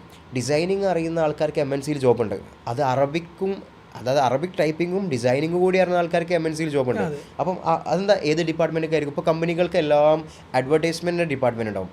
ഇവർക്കൊക്കെ എന്താ പറയുക, ഗൾഫ് റിലേറ്റഡ് ആയിട്ട് GCC കൺട്രീസ് റിലേറ്റഡ് ആയിട്ടുള്ള ഒരുപാട് കാര്യങ്ങൾ അഡ്വർടൈസ് ചെയ്യേണ്ടതുണ്ടോ. അപ്പോൾ അവർക്കൊക്കെ ആവശ്യമുണ്ട്. അതാ പറയുക, ഡിസൈനിങ് അറിയുന്ന ആൾക്കാർക്ക് പോലും എന്താ പറയുക, ഈ അറബിക്കും ഡിസൈനിങ് കൂടി അറിയുന്ന ആൾക്കാർക്ക് പോലും ജോബുണ്ട്. അത് എല്ലാ മാർക്കറ്റിലും. നമ്മൾ കയ്യിലൊരു പ്രൊഡക്റ്റ് ഉണ്ട് എന്ന് വിചാരിക്കാം. ആ പ്രൊഡക്റ്റ് GCC കൺട്രീസിൽ സെയിൽ ചെയ്യേണ്ടതുണ്ടെങ്കിൽ, അല്ലെങ്കിൽ അപ്പം അതുമായിട്ട് ബന്ധപ്പെട്ട ഓരോ കാര്യങ്ങൾക്കും നമുക്കവിടെ സ്കോപ്പ് ഉണ്ട് ലാംഗ്വേജിന്. അതിൻ്റെ സെയിൽസായിട്ട് ബന്ധപ്പെട്ട് നമുക്ക് ചാൻസ് ഉണ്ട്. അതിൻ്റെ ടാക്സേഷൻ ഇതൊക്കെയായിട്ട് ബന്ധപ്പെട്ട കാര്യങ്ങൾക്ക് അറബി ഇംഗ്ലീഷ് അറിയുന്ന ആൾക്കാർക്ക് ആവശ്യമുണ്ട്. പിന്നെ അതുമായിട്ട് അതിൻ്റെ ബയേഴ്സ് ഉണ്ടാവും. ബയേഴ്സിനായിട്ട് ബന്ധപ്പെട്ട സംഗതികൾ നമുക്ക് സ്കോപ്പ് ഉണ്ട്. അപ്പോൾ നമ്മൾ എന്താ അറിയോ, ഇപ്പം ഒരു കോൾഗേറ്റ്, നമ്മൾ ജസ്റ്റ് ഒരു കോൾഗേറ്റ് എന്നുള്ളത് മാത്രം എടുക്കുക. അപ്പോൾ ആ ഒരു പേസ്റ്റാണ് ഒരു GCC കൺട്രീസിൽ സെല്ല് ചെയ്യണമെന്നുണ്ടെങ്കിൽ അതുമായിട്ട് ബന്ധപ്പെട്ട് അറബി ഇംഗ്ലീഷ് അറിയുന്ന ആൾക്കാർക്ക് സ്കോപ്പ് ഉണ്ടെന്നുള്ളത്. പക്ഷേ അത് എങ്ങനെ കണ്ടെത്തുക എന്നുള്ളതാണ് ഒരു പ്രയാസം. അതിന് ഈ പ്രത്യേകിച്ച് കാലത്ത് ടൂളുകൾ ഉപയോഗിക്കുക എന്നുള്ളത് തന്നെയാണ് പറയുക. പ്രത്യേകിച്ച് ലിങ്ക്ഡിനിലൊക്കെ ഏറ്റവും നന്നായിട്ട് സജീവമായിട്ട് ചെയ്യുന്ന ആളുകളുണ്ട്. ഇപ്പോൾ ഞാൻ MNCൻ്റെ വിഷയത്തിലാണ് ഇപ്പോൾ ഞാൻ ഇത്രയും കുറേ കാര്യങ്ങൾ പറഞ്ഞത്. ഇപ്പം എൻ്റെ ഒരു എക്സ്പീരിയൻസാണ്. നിങ്ങളെ എക്സ്പീരിയൻസിൽ ഇപ്പോൾ കുറേ കാലമായി അധ്യാപക ഫീൽഡിലാണ് നിങ്ങളുള്ളത്, കോളേജിൽ പഠിപ്പിക്കുന്നുണ്ട്. നിങ്ങളെ എക്സ്പീരിയൻസിൽ ഈ കുട്ടികളിൽ നിങ്ങൾ കണ്ടിട്ടുള്ള ഒരു ലാംഗ്വേജ് ബാരിയർ, അല്ലെങ്കിൽ ഒരു ഗ്യാപ്പ്, കമ്പനികളിലൊക്കെ കയറാൻ ഒരു പ്രയാസം എന്താണ് കുട്ടികൾ നിങ്ങൾ കണ്ടിട്ടുള്ള ഒരു കാര്യം? അതായത് MNCകളിലേക്കൊക്കെ കയറാൻ, പ്രവേശിക്കാൻ നിങ്ങളെ മൈൻഡിൽ എന്തെങ്കിലും ഒരു മാർഗ്ഗങ്ങൾ വേറെ കാണുന്നുണ്ടോ? ഓക്കെ, ഇതിനുള്ള ഒരു ഉത്തരത്തിൻ്റെ ആദ്യത്തെ ഭാഗം നമ്മൾ നേരത്തെ പറഞ്ഞു കഴിഞ്ഞു. കാരണം എന്താ വെച്ചാൽ നമ്മൾ എന്താ പറയുക, ഭയങ്കര റിജിഡായിട്ടുള്ള അല്ലെങ്കിൽ ഭയങ്കര ടൈറ്റ് ഷെഡ്യൂളിൽ ഓടുന്ന ഒരു സിസ്റ്റമാണ് നമ്മളുടെ സിസ്റ്റം ഉള്ളത്. പ്രത്യേകിച്ച് കോളേജുകൾ 9:30 ഉള്ളിൽ തീർക്കണം. അതിൻ്റെ ഉള്ളിൽ കുറേ ആക്ടിവിറ്റികൾ വരാനുണ്ട്. എന്താ പറയുക, വാലുവേഷൻ ക്യാമ്പുകൾ, അല്ലെങ്കിൽ സെമിനാർ, അസൈൻമെൻറ്റ്, അല്ലെങ്കിൽ എന്താ പറയുക സ്പോർട്സ്, ആർട്സ്, ഭയങ്കര ടൈറ്റായിട്ടാണ്. ഇതിനപ്പുറം കുട്ടികളെ കിട്ടുമോ അല്ലെങ്കിൽ എന്നുള്ളത് നമ്മൾ നേരത്തെ പറഞ്ഞ പോലെ ഭയങ്കര പ്രയാസമാണ്. അപ്പോൾ ഇതിനുള്ള സ്കില്ലിലേക്ക് ഫോക്കസ് ചെയ്യാൻ ടീച്ചേഴ്സിനെ സംബന്ധിച്ചും വളരെ ലിമിറ്റേഷൻസ് ഉണ്ട് എന്നുള്ളതാണ്. അപ്പം ഇതിനൊരു സൊല്യൂഷൻ എങ്ങനെ കാണാം? കുറേ നമ്മൾ ആലോചിച്ചു. അപ്പം നമ്മുടെ കോളേജിലെ കുട്ടികൾ നമ്മൾ പല ആക്ടിവിറ്റികളും, ഇപ്പോൾ എനിക്കറിയാം ഏറ്റവും സിമ്പിളായിട്ട് പറയാം, ഡിഗ്രി കഴിഞ്ഞാൽ CV ഉണ്ടാവില്ല. ഇപ്പോൾ നിങ്ങൾക്കൊക്കെ ഓർമ്മയുണ്ടാവും, ഞാൻ CV-യുടെ ബേസിക് സ്ട്രക്ചർ എന്ന് എൻ്റെ CV, ഒരു അക്കാദമിക് CV-യും ഒരു പ്രൊഫഷണൽ CV-യും അയച്ചെന്നിട്ട് എഡിറ്റ് ചെയ്യിച്ചിട്ട് അതിൽ ഡിസ്കഷൻ തരലായിരുന്നു ഒരു കാലത്ത് ചെയ്തത്. CV-ൻ്റെ മോഡൽ ഇപ്പോഴും ആ CV ആണ്. അതെ. അങ്ങനെയായിരുന്നു നമ്മൾ ചെയ്തിരുന്നത്. ഇന്നും ഈ ഒരു കോളേജിൽ നിന്ന് കഴിഞ്ഞ് ഇറങ്ങുന്ന ഒരു കുട്ടിയോട് CV ചോദിച്ചു കഴിഞ്ഞാൽ, ഞാനിപ്പോൾ 2 ഉദാഹരണം പറയാം. ഇപ്പം കഴിഞ്ഞ ഒരു മാസത്തിൽ ഡിഗ്രി PG കഴിഞ്ഞ കുട്ടികൾക്ക് ഗൾഫിൽ ഭയങ്കര സാധ്യത ഉണ്ടായിരുന്നു. ഞാൻ എൻ്റെ ക്ലാസ് ഗ്രൂപ്പുകളൊക്കെ ചോദിച്ചു, കുറേ ആളുകൾ CV അയച്ചു, അവർക്കൊക്കെ വിളിച്ചു പറഞ്ഞു, ലിങ്ക് അയച്ചു കൊടുത്തു, അവർക്ക് കൊടുത്തു. ഇന്നലെ ഒരു ഓൺലൈൻ ഇതുമായി കൊളാബ് ചെയ്ത് കാര്യങ്ങൾ കുറേ ആളുകൾ ചോദിച്ചു, CV അയച്ചു തന്നു. ഇപ്പോഴും CV ഇല്ലാത്ത കുട്ടികളാണ് ഡിഗ്രി കഴിഞ്ഞിറങ്ങുന്നത്. നമുക്കുള്ളൊരു പ്രയാസത ഞാൻ പറഞ്ഞ ഏറ്റവും സ്കില്ലിൽ ഏറ്റവും ബേസിക് സാധനമാണ് എനിക്ക് എൻ്റെ ഒരു ബയോഡാറ്റ, ഞാൻ എന്നെ റെപ്രസെൻറ്റേറ്റ് ചെയ്യുന്ന ഒരു ചിത്രം വേണമെന്നുള്ള അതില്ല. ഒരു ജോബിന് അപ്ലൈ ചെയ്യാനുള്ള CV ഇല്ല എന്നുള്ള ഇന്നത്തെ കുട്ടികളെ സംബന്ധിച്ച് നമുക്ക് ഇതാണ്. അപ്പം മറ്റു സ്കില്ലുകളൊക്കെ പോട്ടെ, ഏറ്റവും സിമ്പിളായിട്ട് ഒരു ജോബിന് പോകണമെങ്കിൽ ഒരു പോർട്ട്ഫോളിയോ ആണല്ലോ, അതില്ല എന്നുള്ളൊരു പ്രശ്നം അവിടെ ഉണ്ട്. അപ്പം ഇങ്ങനെ ഇതിനെ ബ്രേക്ക് ചെയ്യാം. കുറേ കാലം എന്നെ അലട്ടിയൊരു വിഷയമാണ് എൻ്റെ കുട്ടികൾ, അല്ലെങ്കിൽ നമ്മൾ പഠിപ്പിക്കുന്ന കുട്ടികൾക്ക് ജോബ് എത്രത്തോളം ഉണ്ട്. ഇപ്പോഴും ഞാനൊക്കെ 2014-15 കുട്ടികളൊക്കെ ഫോൺ ചെയ്ത് ഇന്ന സ്ഥലത്തുണ്ട് ജോബ്, ഇന്ന് കൊടുത്തോ, കാണുമ്പോൾ അവർക്ക് പേഴ്സണൽ അയച്ചു കൊടുക്കാറുണ്ട്, ഇങ്ങനെ ചെയ്യുന്നുണ്ട് എന്നുള്ളതാണ് ഓരോ ക്ലാസ്സിലെ കുട്ടികൾക്കും. അപ്പം ഈ ഒരു പ്രശ്നമാണ് നമ്മൾ ശരിക്കും ഒരു ഫോർലിംഗോ എന്നുള്ളൊരു കോൺസെപ്റ്റിലേക്ക് നമ്മൾ എത്തുന്നത്. കുട്ടിയെ എക്സ്ട്രാ സമയത്തേക്ക് നമ്മളുടെ കൂടെ നടത്തുകയും, ഇപ്പം ഞാനൊക്കെ പറയാറുണ്ട്, നമ്മൾ കുട്ടികളെ എന്താ ചിന്തിച്ചാൽ നമ്മളൊരു മോഡലായിക്കൊണ്ട് അവരുടെ കൂടെ നടക്കുക എന്നുള്ളതാണ് നമ്മൾ പറയാം. അപ്പം അവർ എക്സ്ട്രാ സമയത്തിലേക്ക് വന്നിട്ട് അതിലേറ്റവും നല്ല ക്വാളിറ്റിയിൽ നമുക്ക് കൊടുക്കാൻ പറ്റുക എന്നുള്ള, ശരിക്കും ഫോർലിംഗൊക്കെ ഇതിൻ്റെ ബിഗിനിങ് സ്റ്റേജിലാണെങ്കിലും നമ്മൾ ഒരു പരിധി വരെ, ഇപ്പം എനിക്ക് ഓർമ്മയുണ്ട് 2012 ഞാൻ അധ്യാപനമായിരുന്നു. 12-13 കഴിഞ്ഞിട്ട് ഞാൻ ആക്ച്വലി ജോലി രാജിച്ച ഒരാളാണ് എന്ന് പറഞ്ഞാൽ എപ്പോഴും എനിക്ക് ഓർമ്മയുണ്ട്, മാനേജർക്ക് അത് എഴുതി കൊടുത്തു, എനിക്ക് പ്രത്യേകിച്ചൊന്നും ചെയ്യാനില്ല, അപ്പോൾ അതുകൊണ്ട് എന്നെ തിരിച്ച് ഡൽഹിയിലേക്ക് തന്നെ പോകാൻ അനുവദിക്കണം എന്നാണ് എഴുതി കൊടുത്തത്. അപ്പോൾ മാനേജർ എൻ്റെ ഫയൽ എന്നോട് ചോദിച്ചാൽ എനിക്ക് എന്താണ് ചെയ്യാനുള്ളത്. അപ്പോഴാണ് ഞാൻ കോൺസെപ്റ്റ് പറഞ്ഞത്, ഒരു കോളേജ് മാറണമെങ്കിൽ ശരിക്കും എൻ്റെ ഈ ഒരു അക്കാദമിക് രംഗത്ത് നമ്മുടെ മെൻറ്റർ എന്ന് പറയുന്ന 2 വ്യക്തികളെയാണ് ആദ്യം പറയുക. ജീവിച്ചിരിക്കുന്നാൽ നമുക്ക് കൂടെ നിന്ന് ചെയ്തെന്ന 2 ആളുകൾ, 2 പേരാണുള്ളത്. ഒന്ന് എൻ്റെ ഫാദറിനെ നമ്മൾ റിസർച്ചിലേക്കും സെൻട്രൽ യൂണിവേഴ്സിറ്റിയിലൊക്കെ പോകുന്നത് അങ്ങനെ, കാരണം ഞാൻ സ്കൂളിൽ തന്നെ കാണുന്ന ഉപ്പ അലിഗഡിൽ അല്ലെ ബനാറസിലൊക്കെ പോയി റിസർച്ച് ചെയ്യുന്നതാണ്. പ്രത്യേകിച്ച് അറബി കോളേജുകളിൽ UGC ഒന്നും ഇല്ലാത്ത കാലത്ത് എന്നെ, ഇപ്പം എനിക്കറിയാം എൻ്റെ ഒപ്പൊന്നും ഇന്നും UGC സാലറി വാങ്ങുന്നില്ല, സ്റ്റേറ്റ് ഗവൺമെൻറ് അന്ന് അതിൻ്റെ ഒരു ആനുകൂല്യമില്ല. ആ ഒരു സമയത്ത് അത് ചെയ്തു എന്നുള്ളത് എന്നെ സംബന്ധിച്ച് ഭയങ്കര ഒരു മോട്ടിവേഷനായിട്ടുണ്ട്. അതേപോലെ തന്നെ NV അബ്ദുറഹ്മാൻ സാഹിബ്, അദ്ദേഹമാണ് നമുക്ക് എന്താണ് ചെയ്യേണ്ടതെന്ന് ചോദിച്ചിട്ടുള്ള നമ്മുടെ മാനേജറായിരുന്ന അദ്ദേഹമാണ് ഇതിലേക്ക് വരുത്തുന്നത്. ഒരു കോളേജ് ഇന്ന് ഈ കാണുന്ന എല്ലാ അറബി കോളേജുകളും ഇത്രയൊക്കെ ഇൻഫ്രാസ്ട്രക്ചർ വന്നിട്ടുണ്ടെങ്കിൽ അതിൻ്റെ പിന്നിൽ ഒന്നാമത്തെ ആൾ നമുക്ക് കൂടെ നിന്ന NV അബ്ദുറഹ്മാൻ സാഹിബ്. അവരൊക്കെ വരുന്ന എല്ലാ അറബി കോളേജുകളും ഈ രൂപത്തിലേക്ക് സുലം ഇസ്ലാം അറബി കോളേജിൽ നിന്നാണ്. കാരണം എങ്ങനെയാവണം ഒരു ആധുനിക കാലത്ത് കോളേജ്, എന്തൊക്കെ ഫെസിലിറ്റീസ് ആവണം. ശരിക്കും സുലം ഇസ്ലാം അറബി കോളേജിന് മാസ്റ്റർ പ്ലാൻ നാക്കിലേക്ക് വരുത്തുമ്പോൾ ഒരു ഓട്ടോണമസ് ക്യാമ്പസ് ആവുകയാണ് അവിടെ ചെയ്തത്. ഏതൊക്കെ ബ്ലോക്ക് എങ്ങനെയൊക്കെ വരണം എന്നുള്ളത് ശരിക്കും 2026 ഓട്ടോണമസ് ആയി ചിന്തിക്കേണ്ട സമയം കഴിഞ്ഞിട്ടുണ്ടെന്നാണ് ഞാൻ പേഴ്സണലി വിശ്വസിക്കുന്നത്. ഈ NV അബ്ദുറഹ്മാൻ സാഹിബാണ് പിന്നെ കൂടെ നിന്നിട്ടുള്ള ഈ ഒരു മാറ്റത്തിലേക്കുള്ളത്. അന്നും നമ്മൾ ഡിസ്റ്റർബ് ചെയ്യുന്ന സാധനം, ഇപ്പോൾ എനിക്കറിയാം സുലം ഇസ്ലാം അറബി കോളേജിൽ ഓരോ ക്ലാസ്സിലും നിങ്ങൾക്ക് ഓർമ്മ ഉണ്ടാവും, mic set, sound system, amplifier എന്ന് പറഞ്ഞാൽ ഒരു മോഡേൺ ക്ലാസ് റൂമൊക്കെ 2014 മുതൽ ചെയ്തിട്ടുണ്ട്. ഇത് 12 കൊല്ലം മുമ്പേ ചെയ്തിട്ടുണ്ട് എന്നുള്ള. അതിൽ 3-ാമത്തെ ഒരാളാണ് നമ്മുടെ മരണപ്പെട്ടു, അള്ളാഹു പുറത്തു കൊടുക്കട്ടെ, ഡോക്ടർ K അബ്ദുറഹ്മാൻ എന്ന് പറയും. നമ്മളൊക്കെ ഇതൊക്കെ ഉമ്മയുടെ കസിൻസ് ആയതുകൊണ്ട് അദ്ദേഹമാണ് അറബി കോളേജുകളെക്കുറിച്ച് പഠിച്ച സമയത്ത് ഞാൻ അദ്ദേഹത്തിൻ്റെ അടുക്കലൊക്കെ പോയിരുന്നത്. അദ്ദേഹം പറഞ്ഞു, ഞാൻ ഭോഷാക്കുന്നതിന് എന്ന് പറഞ്ഞാൽ ഭയങ്കര ഫണ്ടിറക്കിയിട്ട് ക്ലാസ് റൂം ചെയ്യുന്നതിനെതിരാണ്, പക്ഷേ അറബി കോളേജുകൾക്ക് അത് വേണം, അവർക്കൊരു കോൺഫിഡൻസ് വരാനുണ്ട്. ഇപ്പം ഞങ്ങളെ കാലത്തുള്ള ആളുകളൊക്കെ ഒരു റിസർച്ച് ചെയ്യാൻ നമ്മൾ അവരോട് ഡിസ്കസ് ചെയ്യുമ്പോൾ അവർക്കൊക്കെ ഒരു വിമുഖത, നമ്മളെ കൊണ്ട് കഴിയുമോ, നമ്മളായിട്ട്. പക്ഷേ ഇന്ന് അങ്ങനെയല്ല. ഇന്ന് സെൻട്രൽ യൂണിവേഴ്സിറ്റി, ഞാൻ പറഞ്ഞല്ലോ, കഴിഞ്ഞൊരു 3 കൊല്ലം കൊണ്ട് തന്നെ അല്ലെങ്കിൽ ഒരു 4 കൊല്ലം കൊണ്ട് സെൻട്രൽ യൂണിവേഴ്സിറ്റി ഒരു 100ൻ്റെ മേലെ ആളുകൾ സുലം ഇസ്ലാം അറബി കോളേജിൽ നിന്ന് പോയിട്ടുണ്ട്. അത് നമ്മൾ കൊടുത്തൊരു വെളിച്ചം ഒന്ന് വളരാനും ഈ ഒരു മേഖലയ്ക്ക് കൊടുത്തു എന്നുള്ളത്.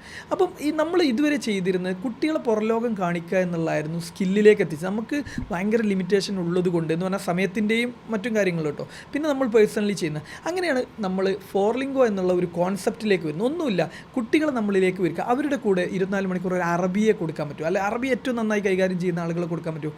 ഇപ്പം നമ്മൾ പ്രൊവൈഡ് ചെയ്യുന്നത് എസെൻഷ്യൽ സ്കില്ലായിട്ടുള്ള ഒന്ന് കമ്മ്യൂണിക്കേഷനാണ്, 2 ട്രാൻസ്ലേഷൻ ഇന്ന് ഇന്ത്യയിൽ കിട്ടുന്ന നമ്പർ 1 ഫാക്കൽറ്റി അവിടെ വരുന്നുണ്ട്. പിന്നെ ടൈപ്പിംഗ് പോലെയുള്ള വർക്ക്ഷോപ്പുകളാണ്. ടൈപ്പിംഗ് ഒക്കെ കൃത്യമായിട്ട് ഏറ്റവും നന്നായിട്ട് നമ്മൾ തന്നെ അവരുടെ CV കൊടുത്ത് ഇപ്പം ഒരു പുസ്തകത്തിൻ്റെയൊക്കെ വർക്ക് ഫോർലിംഗോയിൽ നിന്ന് പുസ്തകങ്ങളുടെ വർക്ക് ഫോർലിംഗോയിൽ പഠിച്ച കുട്ടികൾ ചെയ്ത സമയങ്ങളുണ്ട്. അപ്പം ഇതാണ് നമ്മൾ ആക്ച്വലി അറബിക്കിന് കാണുന്നത്, ഒരു അറബിക്കിലേക്ക് വരുന്ന. പിന്നെ നമ്മൾ നേരത്തെ പറഞ്ഞു മെൻറ്ററിങ് കൃത്യമാവണം. ഇപ്പം ഞാൻ പറഞ്ഞല്ലോ ഡിഗ്രി കഴിഞ്ഞ കുട്ടികൾ ഏത് കോളേജിൽ നിന്ന് എടുത്താലും എന്താ അടുത്ത പ്ലാൻ എന്ന് വെച്ചാൽ അവിടെ ഒരു ഗ്യാപ്പാണ്.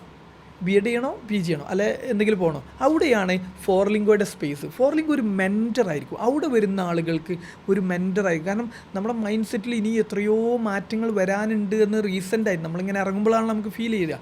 പക്ഷേ ഞാൻ ഇതിനൊരു ചോദ്യം ചോദിക്കാനുള്ള ഒരു കാരണം എന്താ വെച്ചാൽ നമ്മളുടെ നാട്ടിൽ ഒരുപാട് ഇൻസ്റ്റിറ്റ്യൂഷൻസ് ഉണ്ട്. അപ്പോൾ നിലവിൽ അറബി കോളേജിൽ നിന്ന് പഠിച്ചിറങ്ങുന്ന ആൾക്കാരാണ് ഇങ്ങനത്തെ ഇൻസ്റ്റിറ്റ്യൂഷൻസിൽ എന്ത് ചെയ്യും, അവരുടെ ഒഴിവ് സമയത്തോ അല്ലെങ്കിൽ അവർ ഒരു ഗ്യാപ്പ് എടുത്തിട്ടുണ്ടാവും, അപ്പോൾ ആ സമയത്ത് വന്ന് ജോയിൻ ചെയ്യാം. ഇവരുടെയൊക്കെ പരസ്യങ്ങളൊക്കെ കാണിക്കുന്നത് എന്ന് വെച്ചാൽ നിങ്ങൾക്ക് MNCകളിൽ ജോബ് കിട്ടണോ, പിന്നെ അതുപോലത്തെ വലിയ വലിയ റെപ്യൂട്ടഡ് ആയിട്ടുള്ള ആമസോൺ ഇങ്ങനത്തെ MNCകളിൽ നിങ്ങൾക്ക് ജോലി ചെയ്യണോ, അങ്ങനെയാണെന്നുണ്ടെങ്കിൽ ഞങ്ങൾ ഇൻസ്റ്റിറ്റ്യൂഷനിൽ ജോയിൻ ചെയ്യണം എന്നാണ് പറയുക. അപ്പോൾ ഞാനങ്ങനെ ഒരു കൊളോക്കിയൽ ലാംഗ്വേജ് പഠിക്കാൻ വേണ്ടിയിട്ട് എന്ത് ചെയ്തു, ഞാനൊരു ഇൻസ്റ്റിറ്റ്യൂഷനിൽ ജോയിൻ ചെയ്തു. ചെറിയ ഫീ ഒക്കെ ഉള്ളൂ. അപ്പോൾ ആ ഇൻസ്റ്റിറ്റ്യൂഷനിൽ ജോയിൻ ചെയ്തതിന് ശേഷം അവർ ഭാഗത്തുനിന്ന് ഒരു കോൺടാക്റ്റും ഇല്ല. അവർ നമ്മളെ ഗ്രൂപ്പിലൊക്കെ ആഡ് ചെയ്തു. എപ്പോഴൊക്കെ ക്ലാസ് എന്നുള്ള ഒരു ജസ്റ്റ് ലൈവ് കോമൺ ക്ലാസ്സുകളാണ്, അപ്പോൾ അത് മാത്രം ഇട്ടു. പിന്നെ നമുക്ക് എന്ത് ചെയ്തു, നമുക്ക് കുറച്ച് ഒരു ഹോസ്പിറ്റൽ കേസ് കാര്യങ്ങളൊക്കെ വന്ന സമയത്ത് നമ്മൾ എന്ത് ചെയ്തു, അതിൽ നിന്ന് തൽക്കാലം മാറിക്കും. കാരണം നമുക്ക് അറ്റൻഡ് ചെയ്യാൻ പറ്റില്ലല്ലോ. പിന്നെ ഡയറക്റ്റായിട്ട് കാണുന്നത് എന്താ പറയുക, അവരെ നമ്മളെ ഗ്രൂപ്പിൽ നിന്ന് പുറത്താക്കലാണ് നമ്മൾ. പിന്നെ അവരെന്താ വെച്ചാൽ അവർ നമ്മളെ കോൺടാക്ട് ചെയ്യുമ്പോൾ നമ്മൾ ഹോസ്പിറ്റലായിരുന്നു. അപ്പോൾ പിന്നെ അവരെന്ത് ചെയ്തു, നമ്മളെ കോൺടാക്ട് ചെയ്യാതെ ഡയറക്റ്റ് ഒന്ന് വിളിച്ച് പോലും നോക്കാതെ എന്ത് ചെയ്തു, ഡയറക്റ്റ് ഗ്രൂപ്പിൽ നിന്ന് പുറത്താക്കി. അപ്പോൾ നമ്മൾ ചോദിച്ചു എന്താണിത്, ഇതൊരു സ്കാമല്ലേ? കാരണം എന്താ വെച്ചാൽ അറ്റ്ലീസ്റ്റ് അവർക്ക് വിളിച്ച് കാര്യങ്ങൾ അന്വേഷിക്കണം.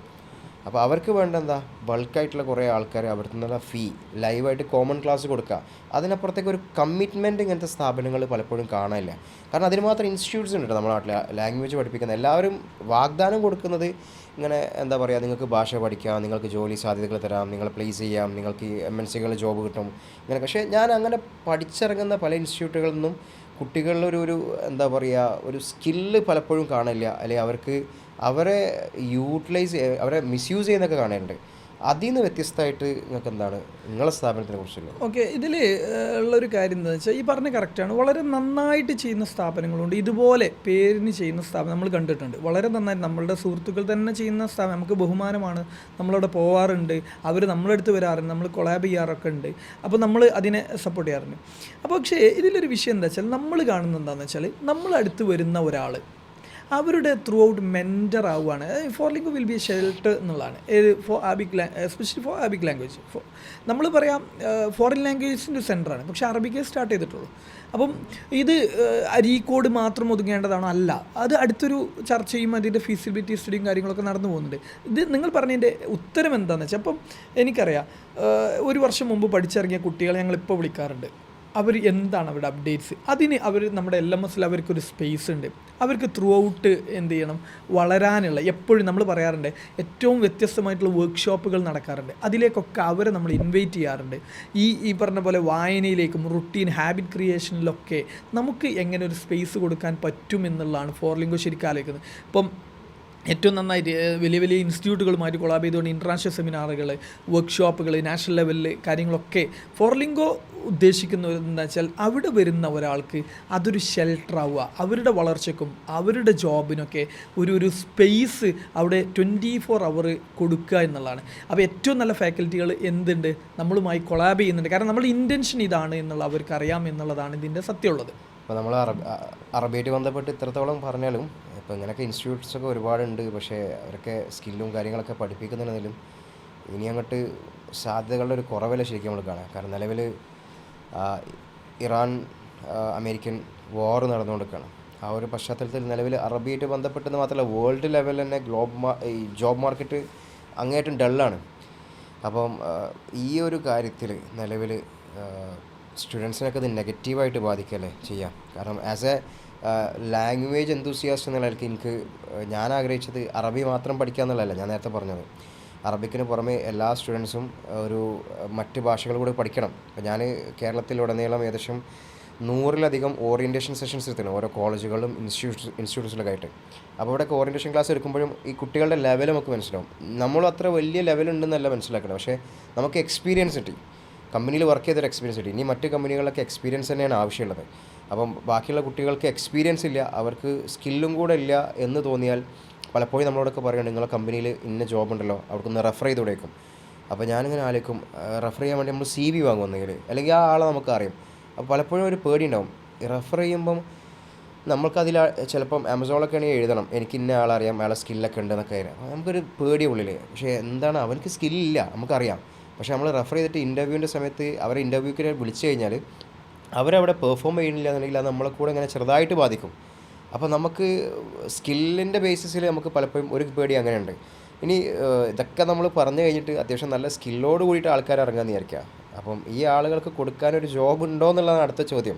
കാരണം ഞാൻ നേരത്തെ പറഞ്ഞ ഇറാൻ അമേരിക്കൻ ഇസ്രായേൽ വാർ നടക്കുന്ന ഈ ഒരു പശ്ചാത്തലത്തിൽ ജോബ് മാർക്കറ്റ് ഡള്ളാണ്. അപ്പോൾ എന്ത് ചെയ്യും ഈ ഒരു സാഹചര്യത്തിൽ?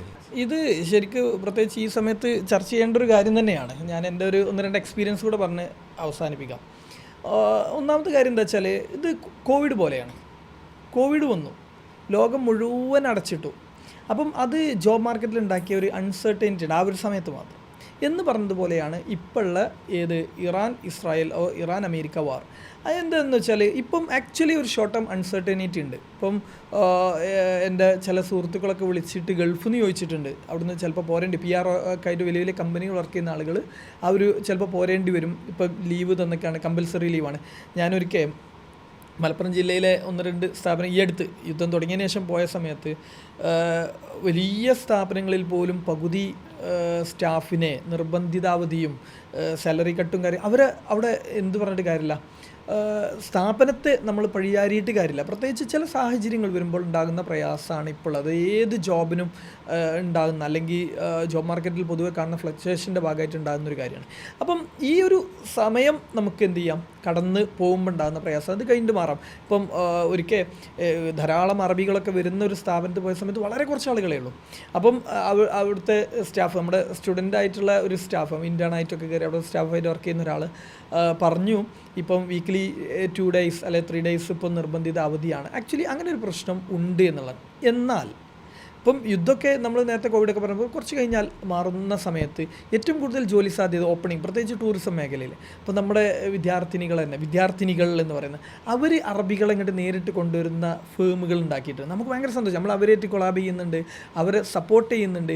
അപ്പം ഏറ്റവും കൂടുതൽ ഇപ്പം ജോലി സാധ്യതകൾ നേരത്തെ പറഞ്ഞതുപോലെ ഇതൊക്കെ തിരിച്ചു വരുന്ന ഒരു സാഹചര്യം ഉണ്ടാകുമെന്നുള്ളതാണ്. അങ്ങനെ ഉണ്ടാവട്ടെ എന്ന് പ്രാർത്ഥിക്കുകയാണ്. എന്നാലും വീണ്ടും ഒരു കാര്യം കൂടെ ഈ ഒരു ചർച്ചയുടെ ഭാഗമായിട്ട് സൂചിപ്പിക്കാനുള്ളത് എന്താ വെച്ചാൽ, നമ്മുടെ സ്ഥാപനങ്ങളൊക്കെ എംബസികളുമായിട്ട് MNCകളുമായിട്ട്, പ്രത്യേകിച്ച് നമ്മുടെ ചർച്ച കാര്യമായിട്ട് ഒരു എയ്ഡഡ് സെക്ടറിൽ അല്ലെങ്കിൽ അൺഎയ്ഡഡ് സെക്ടറൊക്കെ അറബിക് കോളേജുകളായിരിക്കും, എന്തല്ല ഈ രണ്ടിനെയും യൂണിവേഴ്സിറ്റി ലെവലിൽ പോകുന്ന MNCകളുമായിട്ട് അല്ലെങ്കിൽ ഇൻസ്റ്റിറ്റ്യൂഷനുകളുമായി എത്രത്തോളം ടൈപ്പുകളുണ്ട് എന്ന് നോക്കുമ്പോൾ വീണ്ടും മാറി ചിന്തിക്കേണ്ടിയിരിക്കുന്നു എല്ലാ അർത്ഥത്തിലും എന്നാണ് മനസ്സിലാകുന്നത്. പുതിയ നിർബന്ധമായിട്ടുള്ള ടൈപ്പുകൾ വരണം. പ്രത്യേകിച്ച് ഇൻറ്റേൺഷിപ്സ്, ഇപ്പം പ്രത്യേകിച്ച് ഇൻറ്റേൺഷിപ്പൊക്കെ ചെയ്യുമ്പോൾ നമ്മൾ കാണുന്നുണ്ട് ഇൻറ്റേൺഷിപ്പ് FIUGPയിൽ നിർബന്ധമാണ്. പക്ഷേ ഇതൊക്കെ പേരിനാവുമോ എന്നുള്ളൊരു പേടി നമുക്കുണ്ട്. നമ്മുടെ കുട്ടികൾ, ഇപ്പോൾ എൻ്റെ കുട്ടികളെ പല ഹോസ്പിറ്റലുകളിലേക്കും വിട്ടൊരാളാണ് ഞാൻ. അപ്പം നമുക്ക് തന്നെ ഒരു പേടിയുണ്ട്, പക്ഷേ ഇത് വെറുതെ ആവുമോ എന്നുള്ളത്. ഇപ്പം നമ്മൾ ഫോർലിംഗോ തന്നെ ഇൻറ്റേൺഷിപ്പ് പ്രൊവൈഡ് ചെയ്യണോ എന്നുള്ള ചർച്ച ഒരു ക്വാളിറ്റിയിൽ നമുക്ക് ചെയ്യാൻ പറ്റുമോ? അപ്പോൾ നമുക്ക് ഫുൾ ടൈം ഒരു അറബി ഉണ്ട്, അതേപോലെ തന്നെ ട്രാൻസ്ലേഷൻ, ഏറ്റവും നല്ല ട്രാൻസ്ലേറ്റേഴ്സ് ഉണ്ടാകുമ്പോൾ നമുക്ക് കൊടുക്കാം. പ്രത്യേകിച്ച് ഓഫീസ് ഓട്ടോമേഷൻ നമ്മൾ കൊടുക്കുന്ന ഒരു ഇൻറ്റേൺഷിപ്പാണ്. അപ്പോൾ നമ്മൾ കാണുന്നത് ഡിഗ്രി പഠിച്ചു ജോബ് മാർക്കറ്റിലേക്ക് സ്കില്ലോട് കൂടെ ഇറങ്ങുകയാണെങ്കിൽ ധാരാളം സാധ്യതകളുണ്ട്. അതോടൊപ്പം നേരത്തെ പറഞ്ഞ പോലെ ഇപ്പം അറബിയോടൊപ്പം നിർബന്ധമായിട്ട് ഇംഗ്ലീഷ് വേണം. French, Spanish, German, Korean, Japanese അല്ലെങ്കിൽ റഷ്യൻ, ചൈനീസ് പോലെയുള്ള ലാംഗ്വേജ് കൂടെ ഉണ്ടെങ്കിൽ വീണ്ടും ഇരട്ടിയാവുന്നു എന്നുള്ളതാണ് ഇതിൻ്റെ ഒരു സാധ്യതയുള്ളത്. ഏതായാലും എന്താ പറയുക, പുതിയ ഒരു ചർച്ച ഇതിൽ നിന്ന് തുടങ്ങട്ടെ എന്ന് കൂടെ പറഞ്ഞുകൊണ്ട്, പ്രത്യേകിച്ച് അറബി ഭാഷ ഒരു നല്ല സാധ്യതയുടെ ലോകമാണ് എന്നും അത്തരം ഒരു ചർച്ചയും സാധ്യതകളും പുതുതായി ഉണ്ടാവട്ടെ എന്നും കൂടെ നമുക്ക് പ്രാർത്ഥിക്കാം. അവസാനിപ്പിക്കാം. അസ്സലാമു അലൈക്കും.